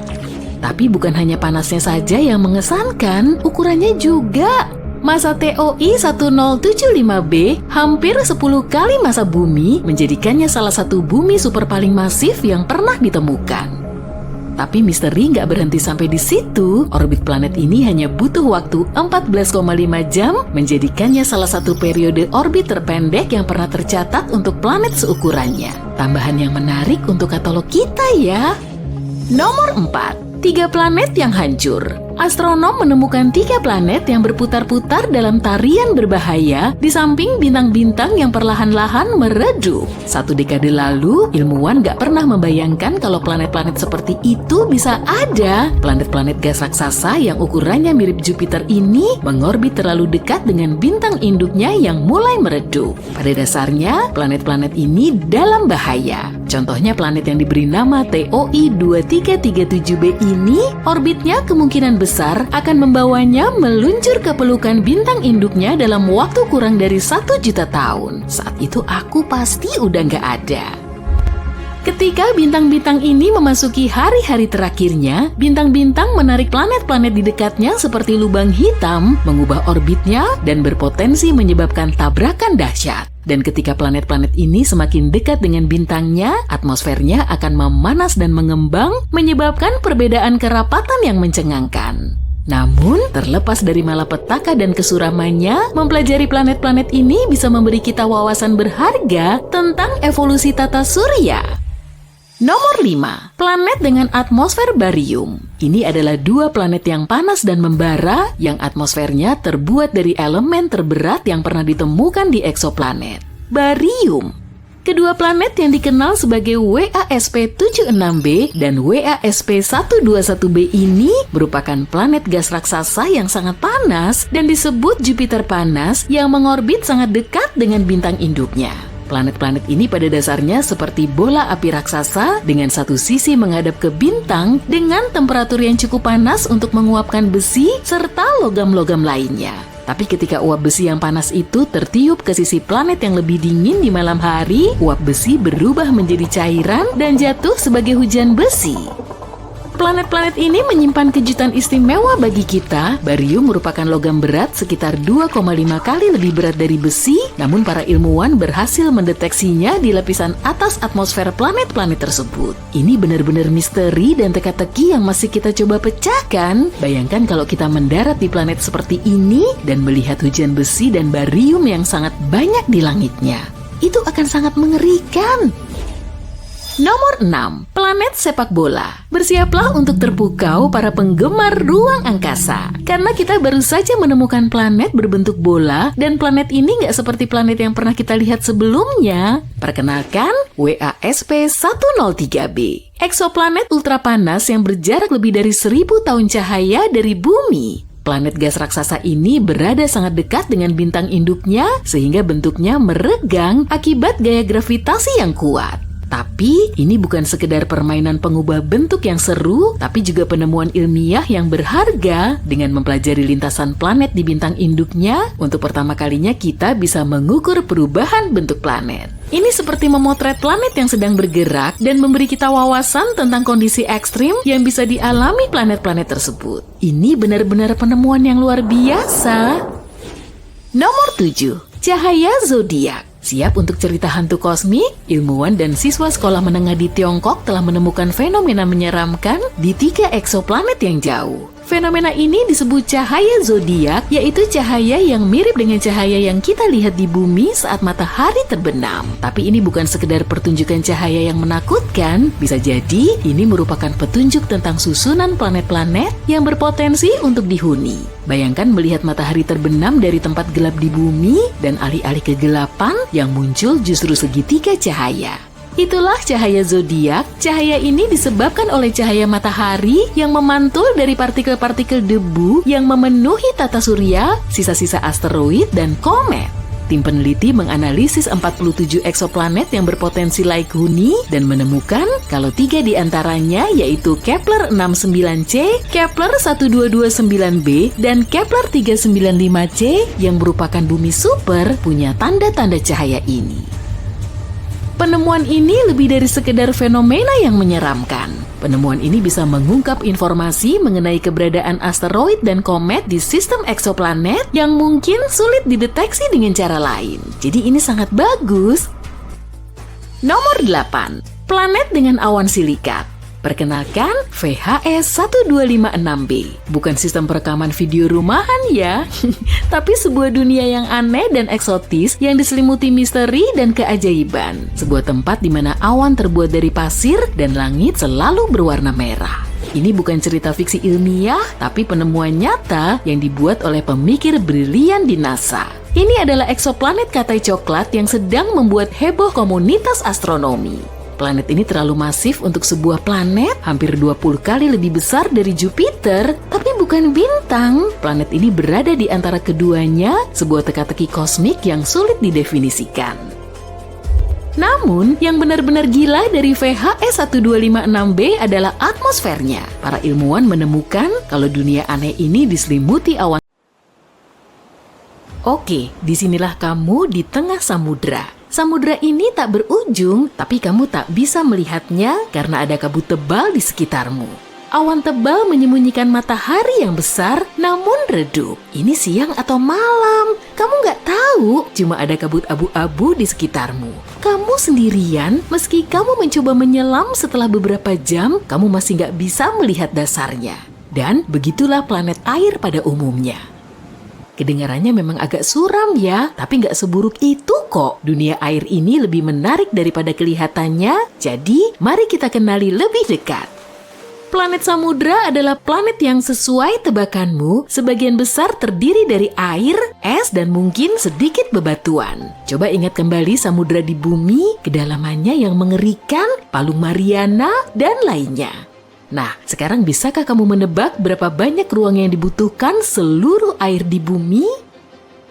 0,025%. Benar. Sekarang coba bayangkan dunia yang terdiri dari 40-60% air. Kalau kamu menyelam ke sana, kedalamannya bisa lebih dari 95 km. Dibandingkan dengan ini, kedalaman 9,6 km, Palung Mariana kita nggak ada apa-apanya. Dan yap, tekanan di sana amat sangat besar, bisa mencapai 20.000 atmosfer bumi. Sangat menghancurkan. Meski terdengar menakutkan, mengetahui lebih banyak tentang planet-planet ini masih sangat menarik. Untungnya menurut perhitungan para ilmuwan, mungkin ada banyak planet seperti itu di galaksi kita. Jadi kamu nggak perlu pergi jauh-jauh, kamu bisa menemukan planet air ini di tata surya kita. Bukan planet tentunya, melainkan bulannya. Jupiter punya Ganymede dan Callisto, sementara Saturnus punya Titan dan Enceladus. Samudranya bisa mencakup hingga 30% masa bulan-bulan ini. Meski begitu, kita belum tahu apakah samudra ini tertutup lapisan es yang tebal atau tidak. Tapi kita telah menemukan beberapa planet samudra murni. Ini terjadi karena kondisi keberadaan planet-planet ini sangat spesifik. Misalnya, planet ini seharusnya berukuran 6-8 kali lipatnya bumi. Kalau lebih kecil, permukaannya akan berbatu. Tapi kalau lebih besar, itu akan berubah menjadi raksasa gas. Pada saat yang sama, planet ini harus berada di zona layak huni bintangnya. Kalau sedikit lebih jauh, planet ini berubah menjadi raksasa es atau bumi super yang dingin. Jadi ya, planet-planet ini punya banyak syarat. Kita mulai menjelajahi planet-planet ini pada tahun 1970-an. Namun sejak itu, kita hanya menemukan beberapa tapi masih sangat menarik. Planet pertama adalah Gliese 1214b. Itu adalah planet samudra pertama yang kita temukan. Awalnya para ilmuwan cuma melihat titik kecil yang redup. Titik ini ternyata adalah bintang katai merah Gliese 1214. Bintang yang biasa-biasa aja ini berukuran 5 kali lebih kecil dibanding matahari kita dan 300 kali lebih redup. Para ilmuwan gak terlalu memperhatikannya, tapi pada tahun 2009 mereka menyadari bintang ini punya satu planet dan planet ini ternyata agak aneh. Bumi super ini 2,5 kali lebih besar dari bumi dan 6,5 kali lebih berat. Tapi pada saat yang sama, kepadatannya sangat kecil dan gravitasinya hampir sama dengan planet kita. Dengan kata lain, hampir nggak ada batu dan logam di sana. Tapi itu juga bukan raksasa gas, jadi hanya ada satu pilihan yang tersisa. Planet ini tertutup air dan es. Dan begitulah cara kita menemukan planet samudra pertama. Sebenarnya kita cuma berasumsi planet itu terdiri dari air karena itulah hasil perhitungan matematisnya. Faktanya, planet ini agak membingungkan, sulit untuk dijelajahi, dan sejauh ini para ilmuwan belum bisa menemukan apapun di sana. Nggak ada hidrogen, helium, air, nihil. Alasannya lapisan luar atmosfer planet ini sangat padat dan menyembunyikan komposisinya dengan sempurna. Tapi meski begitu, itu mungkin dunia air. Gliese 1214b sangat dekat dengan bintangnya. Jaraknya cuma 0,014 unit astronomi, kurang dari jarak antara bulan dan kita. Setahun di sana berlangsung selama 36 jam dan suhunya sangat liar. Para ilmuwan berpendapat bahwa suhu rata-rata di sana bisa mencapai 120 sampai 280 derajat Celcius. Fiuh, panas banget. Ingat deskripsi menyeramkan di awal tadi? Sebenarnya menghabiskan waktu di Gliese 1214b bakal agak berbeda, lebih mirip berenang di ketel uap. Karena suhu yang super besar, samudera di permukaan ini akan terus-menerus dalam keadaan mendekati titik didih tanpa benar-benar mencapainya. Jadi, bayangkan kamu turun ke permukaan planet ini, terbang menembus awan uap, kemudian kamu tiba-tiba masuk ke dalam air. Apa? Tapi kapan kamu masuk? Ini terjadi karena batas antara uap dan air di Gliese 1214b sangat tidak jelas. Kamu jelas nggak bakal bisa berenang ke dasar samudera ini, tapi kemungkinan besar bagian bawahnya ditutupi lapisan es panas yang sangat tebal. Ini seperti es biasa, tapi nggak begitu memedulikan hukum fisika. Jadi es ini nggak meleleh meski terpapar suhu yang sangat besar. Dan ketebalan es ini bisa mencapai 4.800 km. Jadi, sekian cerita Gliese 1214b yang menyeramkan dan nggak ada Airbnb di sana. Nah, meski kita nggak bisa menjamin 100% bahwa ini adalah dunia air, kita masih punya kandidat lain untuk posisi ini. Planet yang baru ditemukan ini bernama TOI 1452b. Planet yang terletak di konstelasi Naga ini berjarak hampir 100 tahun cahaya dari kita.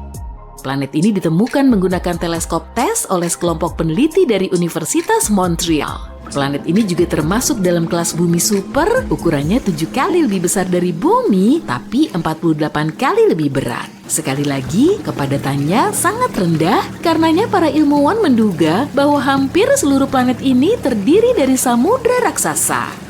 Di sini kita sedikit lebih beruntung nih. Dunia ini bukan cuma genangan air raksasa dan es tebal. Di planet ini mungkin ada permukaan berbatu jauh di bawah air seperti di samudra pada umumnya. Tapi jangan terlalu heboh dulu deh. Samudra ini bakal sangat berbeda dari yang kita kenal. TOI 1452b juga mengorbit Katai Merah kecil. Dan bukan cuma satu, melainkan 2 sekaligus. Pada saat yang sama, jika planet sebelumnya dekat dengan mataharinya, planet ini sebaliknya amat sangat jauh. Jaraknya 2,5 kali lebih jauh dari bintangnya daripada jarak Pluto dari matahari. Dan kecepatannya sangat tinggi, setahun di sana hanya berlangsung selama 11 hari. Tapi kita masih belum tahu banyak hal tentang planet ini. Kita mungkin akan mendapatkan informasi baru saat para ilmuwan mengamatinya dari teleskop James Webb. Nah, sekian ya. Bentar, kamu ngarep lebih banyak. Oke, kalau gitu aku tahu pertanyaan yang paling kamu nantikan. Apa ada kehidupan? Ya, ini pertanyaan yang agak sulit sih. Kita semua tahu bahwa air berarti kehidupan, dan selain itu planet-planet ini berada di zona layak huni bintangnya. Jadi, berpotensi, ya, mungkin ada kehidupan. Bukan peradaban penuh pastinya, melainkan bakteri, ikan, dan monster raksasa yang seram. Emang apa salahnya? Tapi ini agak mustahil. Air saja nggak cukup untuk menciptakan kehidupan meski sangat penting. Harus ada unsur mikro dan mineral di sana. Tapi sayangnya, untuk sebagian besar planet air, komposisinya hanya terdiri dari air dan es yang sangat tebal. Nggak ada mineral di sana. Tapi jangan nyerah, masih ada beberapa kemungkinan nih. Pertama, ada meteorit dan komet. Keduanya bisa membawa mineral yang diperlukan ke planet ini. Makin sering mereka menabraknya, makin tinggi kemungkinan mereka. Kita sudah menemukan Kepler-22b, eksoplanet kecil di rasi bintang Cygnus. Emang kelihatannya nggak penting, tapi sebenarnya penting. Ini adalah planet pertama yang berada di zona layak huni yang ditemukan teleskop Kepler. Berarti mungkin ada air di planet ini. Kalau ada air, mungkin ada kehidupan. Kepler-22b bisa jadi rumah baru kita, jadi perhatikan baik-baik. Menemukan planet baru itu nggak gampang sama sekali loh. Nggak semuanya bisa dilihat lewat teleskop yang super keren, bahkan yang secanggih Hubble sekalipun. Kadang bintangnya kecil dan redup banget sampai susah ditemukan di peta.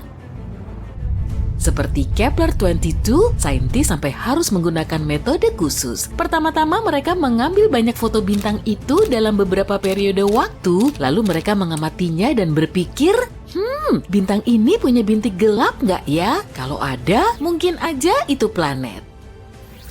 Foto-foto itu sebenarnya membantu menemukan hal yang penting banget. Misalnya, pertama planet ini ada, kedua ukuran, radius, dan jarak pada bintangnya. Terakhir, apa kita bisa hidup di sana? Sekarang kita tahu Kepler-22b mirip banget sama planet kita dan kemungkinan bisa jadi bumi kedua. Jaraknya juga deket banget, cuma 635 tahun cahaya. Kira-kira 4,8 kuadriliun kilometer, tapi Kepler-22b salah satu opsi terdekat. Kepler-22, bintang Kepler-22b adalah Katai kuning, mirip banget sama matahari kita, ukurannya sama, radiusnya sama, bahkan umurnya hampir sama, 4 miliar tahun. Yang beda cuma terangnya, bintang ini lebih redup kira-kira 20% dari matahari, jadi meski udah berusaha sekeras apapun, bintang ini nggak akan kelihatan malam-malam. Ukuran planet Kepler-22b sekitar 2,4 kalinya ukuran bumi. Dari segi ukuran lumayan, radius lebih besar berarti kemungkinan adanya air dan ruang untuk hidup lebih besar juga. Meskipun pergi dari satu kota ke kota lain jadi jauh. Capek banget kan ngebayangin naik pesawat selama 3 hari? Kita nggak tahu berapa tepatnya masa planet ini, tapi menurut saintis sih lebih berat dari masa bumi. Sebenarnya, masa Kepler-22b bisa mencapai 36 kalinya masa planet kita. Artinya, gravitasinya luar biasa besar. Kalau planet ini 36 kali lebih berat dari bumi, gravitasinya sekitar 6 kali lebih kuat.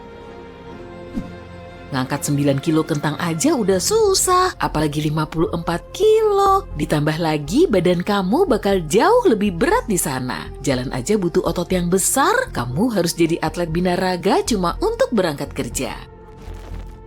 Masalahnya, dengan gravitasi sebesar itu, tumbuhan bakal susah tumbuh di sana. Mereka butuh sedikit kebebasan untuk tumbuh dari tanah. Dan hewan, anjing dan kucing kita harus berotot untuk bertahan di sana. Tapi kalau planet ini udah punya hewan atau penghuni lain, kita udah punya gambaran seperti apa wujudnya. Mereka mungkin punya banyak kaki supaya gerak menjadi gampang, nggak tinggi tapi besar banget dan super kuat. Laba-laba raksasa berotot mungkin lebih seram. Untungnya informasi ini belum bisa dipastikan. Kalau kita beruntung dan gravitasi di sana ternyata cuma sedikit lebih besar dari gravitasi di bumi, hidup di sana tentu lebih gampang. Kepler-22b juga lebih dekat ke bintangnya sekitar 15% daripada kita ke matahari. Kalau Kepler-22b ada di tata surya kita, mungkin lokasinya di antara bumi dan Venus. Berarti kita bakal terbakar di sana. Enggak dong, bintang Kepler-22 cukup dingin, cuma sekitar 5.500 derajat Celcius. Makanya kita berasumsi suhu di Kepler-22b kira-kira sama seperti di bumi, tapi itu kalau planet ini mengorbit bintangnya sama seperti kita mengorbit matahari ya. Sayangnya kita nggak tahu itu. Kepler-22b bisa berputar mengelilingi bintangnya secara miring, misalnya seperti Uranus. Apa? Kamu nggak tahu kalau Uranus miring? Perhatiin juga deh cincinnya. Betul, Uranus juga punya cincin seperti Saturnus, tapi tegak lurus. Alam semesta emang misterius banget. Jadi kalau Kepler-22b beneran miring gitu, cuaca di planet ini juga bakal nggak bagus-bagus banget. Setelah musim dingin yang menusuk, bakal ada musim panas yang menyengat. Dan seperti planet-planet lain dengan penguncian pasang surut, kita cuma bisa hidup nyaman di lahan sempit yang terletak di antara dua sisi ini. Semoga aja Kepler-22b berotasi normal dan gak miring ya. Tapi gak semuanya buruk kok. Menurut penelitian, mungkin ada laut di Kepler-22b. Tahu kan kalau air itu sumber kehidupan? Tapi dalam hal ini, manfaatnya bukan cuma itu, karena planet yang dipenuhi laut selalu punya suhu yang lebih stabil. Air menyerap sebagian panas dan menyebarkannya secara merata ke seluruh planet. Bagian yang panas jadi sejuk dan bagian yang dingin jadi hangat. Oh ya, bumi juga kayak gitu miliaran tahun lalu loh. Saat bumi mulai dapat genangan kecil pertamanya, bulan membantu genangan ini menyebar ke seluruh bumi. Berkat ini, bola terbakar saat itu berubah menjadi bola kecil yang penuh kehidupan. Jadi kalau Kepler-22b memiliki air tapi nggak punya atmosfer, menurut saintis, suhu rata-rata di sana kira-kira minus 11 derajat Celcius. Tapi kalau ada atmosfer seperti di bumi, suhunya bisa mencapai 22 derajat Celcius. Nah, itu baru pas. 1 tahun di sana sama dengan 290 hari bumi, kira-kira 9 bulan. Planet ini nggak punya satelit alami, jadi sayangnya kita nggak akan punya pemandangan cantik bulan. Tapi kita mungkin bisa melihat matahari sebagai bintang kecil yang jauh, kita bisa mengaguminya di langit malam sambil mengingat rumah kita. Tanpa sembunyi dari laba-laba raksasa. Itulah informasi yang kita tahu saat ini, sayangnya agak susah mengeksplor planet seperti ini. Jadi ada banyak banget data yang nggak kita tahu, misalnya, planet seperti apa Kepler-22b ini? Kita nggak punya informasi sepenting itu terkait planet ini. Kita nggak tahu Kepler-22b ini planet berbatu atau bukan. Kalau bukan, informasi-informasi tadi nggak berguna. Mungkin aja ini planet gas atau planet yang dipenuhi gas tapi intinya padat seperti Neptunus atau dunia air yang dipenuhi samudra raksasa. Kalau begini, Kepler-22b mending jadi planet air aja deh. Setidaknya, kita bisa bikin kota bawah laut di sana. Kita bisa memfilter airnya dan makan ikannya sampai kita menjadi spesies amfibi. Itu dihitung evolusi juga, bukan ya? Tapi menurut saintis, Kepler-22b mungkin aja mirip Neptunus. Sejumlah astronom bahkan mengkategorikan planet ini Neptunus Mini. Ini beneran nama kategori planetnya loh. Tapi hal ini belum terbukti. Meskipun kita beruntung dan ternyata Kepler-22b adalah planet berbatu, kita belum tahu kayak gimana atmosfer di sana. Apa planet ini punya atmosfer? Gimana kalau seperti atmosfer Venus yang beracun? Kita jadi harus hidup di bawah tanah supaya selamat di planet ini. Lalu kita harus mikirin sumber panas karena di bawah tanah kan dingin. Iya, semoga aja nggak kayak gitu ya. Ada banyak kemungkinan dengan Kepler-22b, sejauh ini belum ada jawaban pastinya. Tapi semoga saintis bakal nemu jawabannya sebelum kita memberangkatkan manusia dengan pesawat antariksa untuk menghuni Kepler-22b. Kita bakal kecewa berat deh kalau ternyata ini planet gas atau semacamnya. Satu-satunya kehidupan yang kita yakini ada sejauh ini di seluruh alam semesta terletak di planet bumi. Soal kehidupan cerdas atau bukan, katakanlah bisa diperdebatkan. Tapi bagaimanapun, tak heran jika kita tanpa lelah mencari kehidupan di planet lain. Sejauh ini, mereka telah menemukan lebih dari 4.000 planet. Tapi yang lebih kerennya lagi, NASA sudah menyusun daftar baru berisi 24 planet yang bukan cuma mirip bumi, tapi bahkan lebih baik. Kondisi di sana sangat bagus dan lebih nyaman dibanding di planet kita. Jadi, mari kita kunjungi beberapa di antaranya. KOI 5715.01. Mari kita kenal lebih dekat. Planet indah ini berada di rasi bintang Cygnus. Nah, kenapa planet ini begitu indah? Matahari kita adalah katai kuning. Dan maaf matahari, meski kamu sudah baik dalam mendukung kehidupan di bumi, ada beberapa bintang yang bisa melakukannya dengan lebih baik. Jangan tersinggung ya. Planet KOI 5715.01 mengitari sebuah katai oranye. Katai oranye adalah bintang yang agak lebih kecil dari matahari kita dan punya kecerahan yang sedikit lebih rendah. Tapi jangan khawatir, bukan berarti di sana bakal gelap gulita. Bahkan, jika planet ini lebih dekat ke mataharinya dan punya atmosfer yang lebih tebal, planet ini mungkin lebih cerah dan berwarna dibanding bumi. Matahari kita punya rentang umur yang sangat pendek. Saat ini, dia cuma bisa hidup 7-8 miliar tahun lagi, sedikit lebih lama dari usia bumi. Tapi katai oranye bisa hidup dari 45 hingga 70 miliar tahun. Ini bagus. Bukan cuma karena kita akan bisa tinggal di planet ini lebih lama, tapi juga karena planet-planet di sekitar bintang seperti ini punya lebih banyak waktu untuk membentuk kehidupan. Idealnya, kita perlu menemukan planet di dekat katai oranye yang usianya sekitar 7 miliar tahun. Sangat memungkinkan setidaknya ada beberapa organisme di sana. Usia KOI 5715.01 sekitar 5,5 miliar tahun. Yap, mungkin kedengarannya belum cukup dewasa, tapi nggak masalah. Aku juga belum kok. Usia bumi kita saja 1 miliar tahun lebih muda, tapi bumi kita nggak takut tambah dewasa. Planet ini lumayan dekat dengan bintangnya dan berada di zona layak huni. 1 tahun di sana berlangsung selama 190 hari. Jadi setelah SD kamu udah bisa dapat SIM. Ukurannya hampir 2 kali lipatnya bumi. Suhu rata-rata di sana 11 derajat Celcius, yang sedikit lebih rendah dibanding kita, yaitu 14 derajat Celcius. Tapi di sana kemungkinan terasa lebih hangat karena gravitasi yang kuat membantunya menahan panas di atmosfer lebih lama. Tapi jaraknya lumayan jauh, sekitar 3.000 tahun cahaya dari bumi atau sekitar 30 kuadriliun kilometer. Yup, jangan lupa bawa bekal yang banyak ya. KOI 3010.01.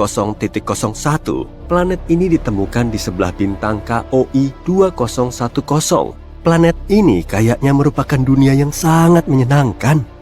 Suhu rata-rata di planet ini 19 derajat Celcius, jadi sedikit lebih hangat dibanding bumi. Tapi itu bagus loh. Para ilmuwan meyakini di planet yang sempurna, suhunya harus sekitar 10 derajat lebih panas dibanding di bumi. Makin banyak panas yang ada di sana, makin nyaman kita tinggal. Peluang mengembangkan kehidupannya pun juga lebih tinggi. Jari-jari planet ini hampir 1,5 kali lebih besar dari bumi. Di sana pun ada atmosfer, meski kita belum yakin tentang komposisinya, tapi mungkin mirip bumi. Para ilmuwan berpikir kita bisa menemukan lautan di sana, yang menutupi hingga 60% permukaan planet ini. Keren kan? Di dunia yang sempurna, air dan tanah harus tersebar lebih merata dibanding di bumi. Lebih banyak daratan berarti lebih banyak wilayah dan sumber daya kan? Meski begitu, planet ini sebenarnya mirip banget dengan bumi. Kemiripannya begitu jelas, sehingga para ilmuwan meyakini kita punya peluang 84% untuk menemukan kehidupan di sana. Tentu saja, belum tentu kehidupan berakal ya, tapi kemungkinan ada hewan. Menarik kan? Menurutmu, bentuk mereka bakal gimana? Planet yang sangat mirip bumi, tapi dengan gravitasi yang lebih kuat. Kalau ada manusia yang tinggal di sana, ukurannya mungkin besar, tapi pendek dan punya kaki kecil yang kuat. Kedengarannya imut sekaligus nyeremin. Tapi kita nggak bakal bisa menemukan kebenarannya dalam waktu dekat. Sejauh ini, bagi kita, planet-planet ini cuma titik-titik mikroskopis di luar angkasa. Kita hanya punya beberapa data mentah dan membosankan tentang mereka dan bahkan nggak tahu seperti apa bentuknya. Kita harus menunggu sampai bisa menemukan cara untuk bisa lebih mendekati planet-planet ini. Kepler 186f. Ini juga salah satu kandidat terbaik planet berpenghuni. Planet yang lumayan mungil ini dijuluki sepupu bumi karena memiliki kemiripan yang tinggi. Tapi kedua planet ini lebih kayak saudara, bukan kembaran.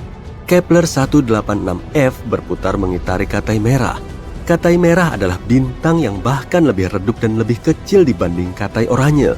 Ya, rentang usianya juga amat sangat panjang, tapi kecerahannya juga agak rendah. Namun, Kepler 186f lebih dekat ke bintangnya dibanding bumi ke matahari. Jadi, seharusnya nggak terlalu gelap di sana. Ya, setidaknya nggak segelap malam di bumi. Langit di planet ini pasti punya warna merah yang unik, kayak matahari terbenam di bumi. Gimana menurutmu? Apa kamu pengen tinggal di planet dengan pemandangan matahari terbenam abadi?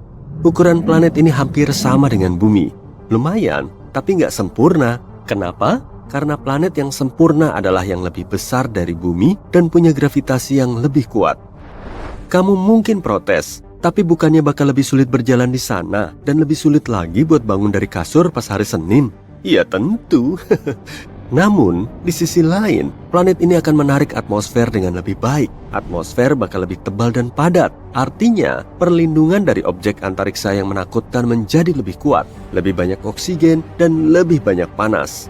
Selain itu, planet yang lebih besar punya lebih banyak lahan untuk dihuni. Keren kan? Tapi jelas, ukuran bumi juga merupakan pilihan yang sangat baik.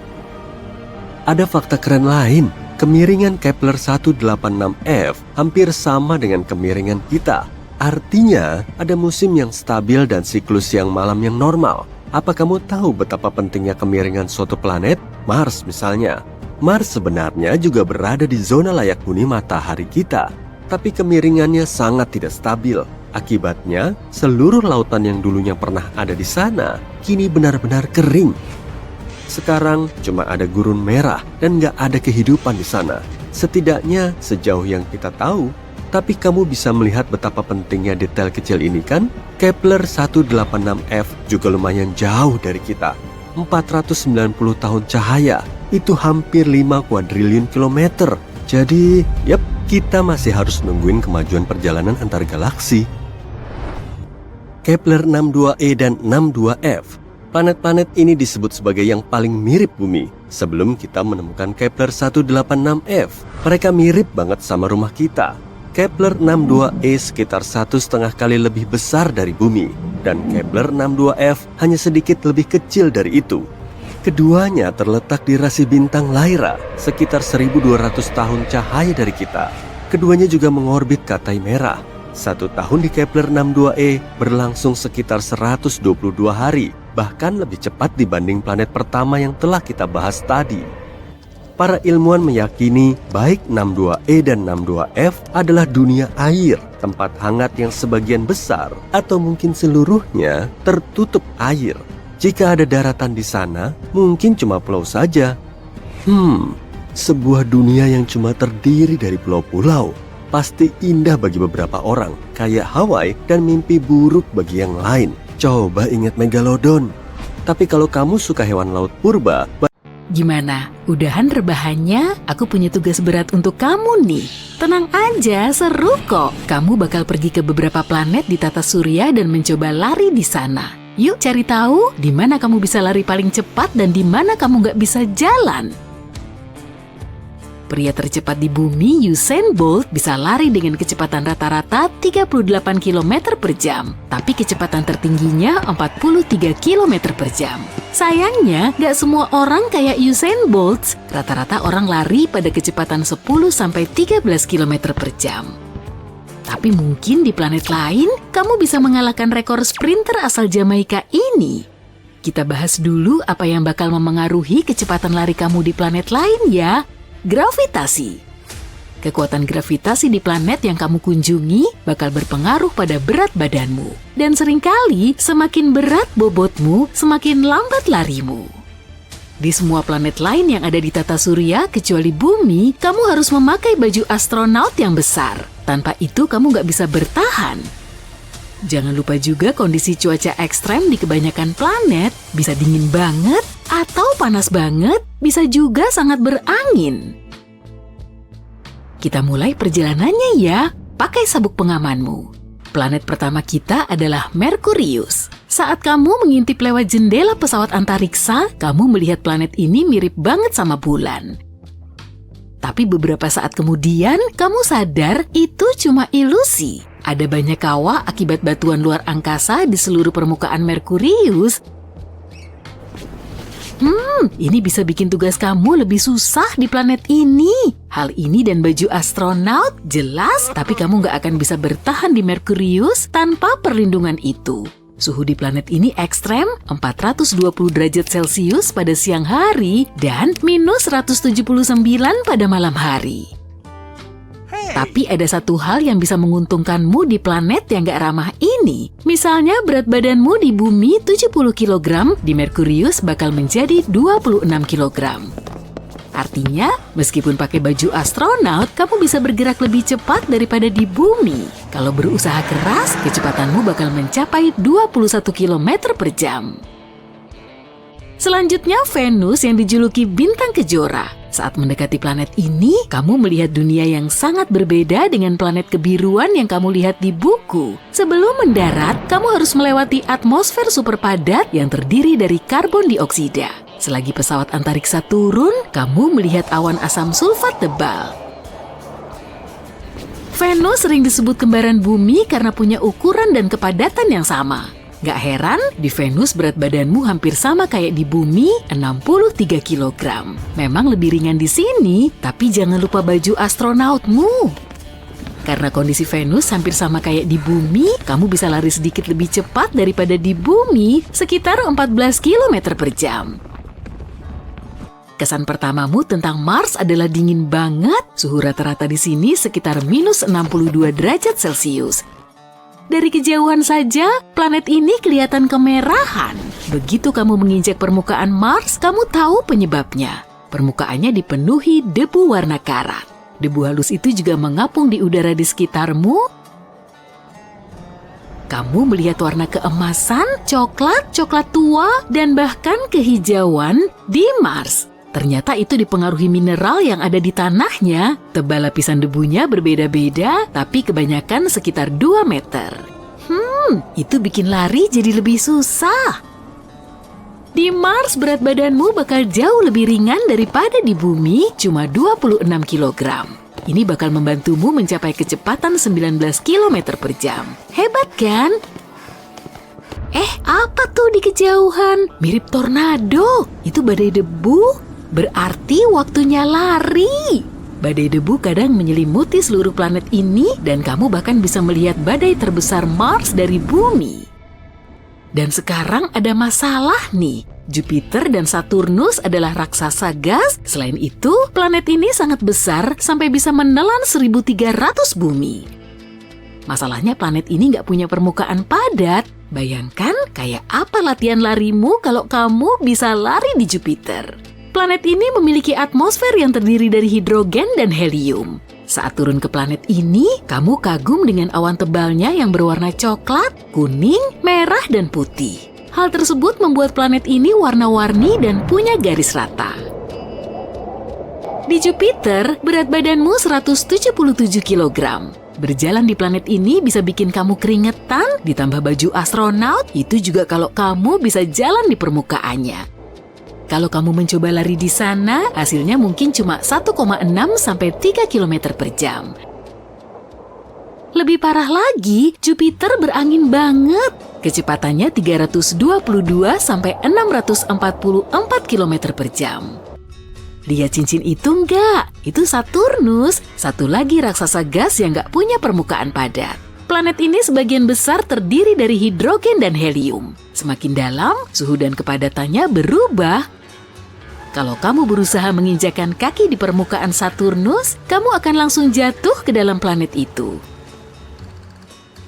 Emang sih, dari atas Saturnus kelihatan kayak punya permukaan. Bola coklat kekuningan padat ini dikelilingi beberapa lapis awan.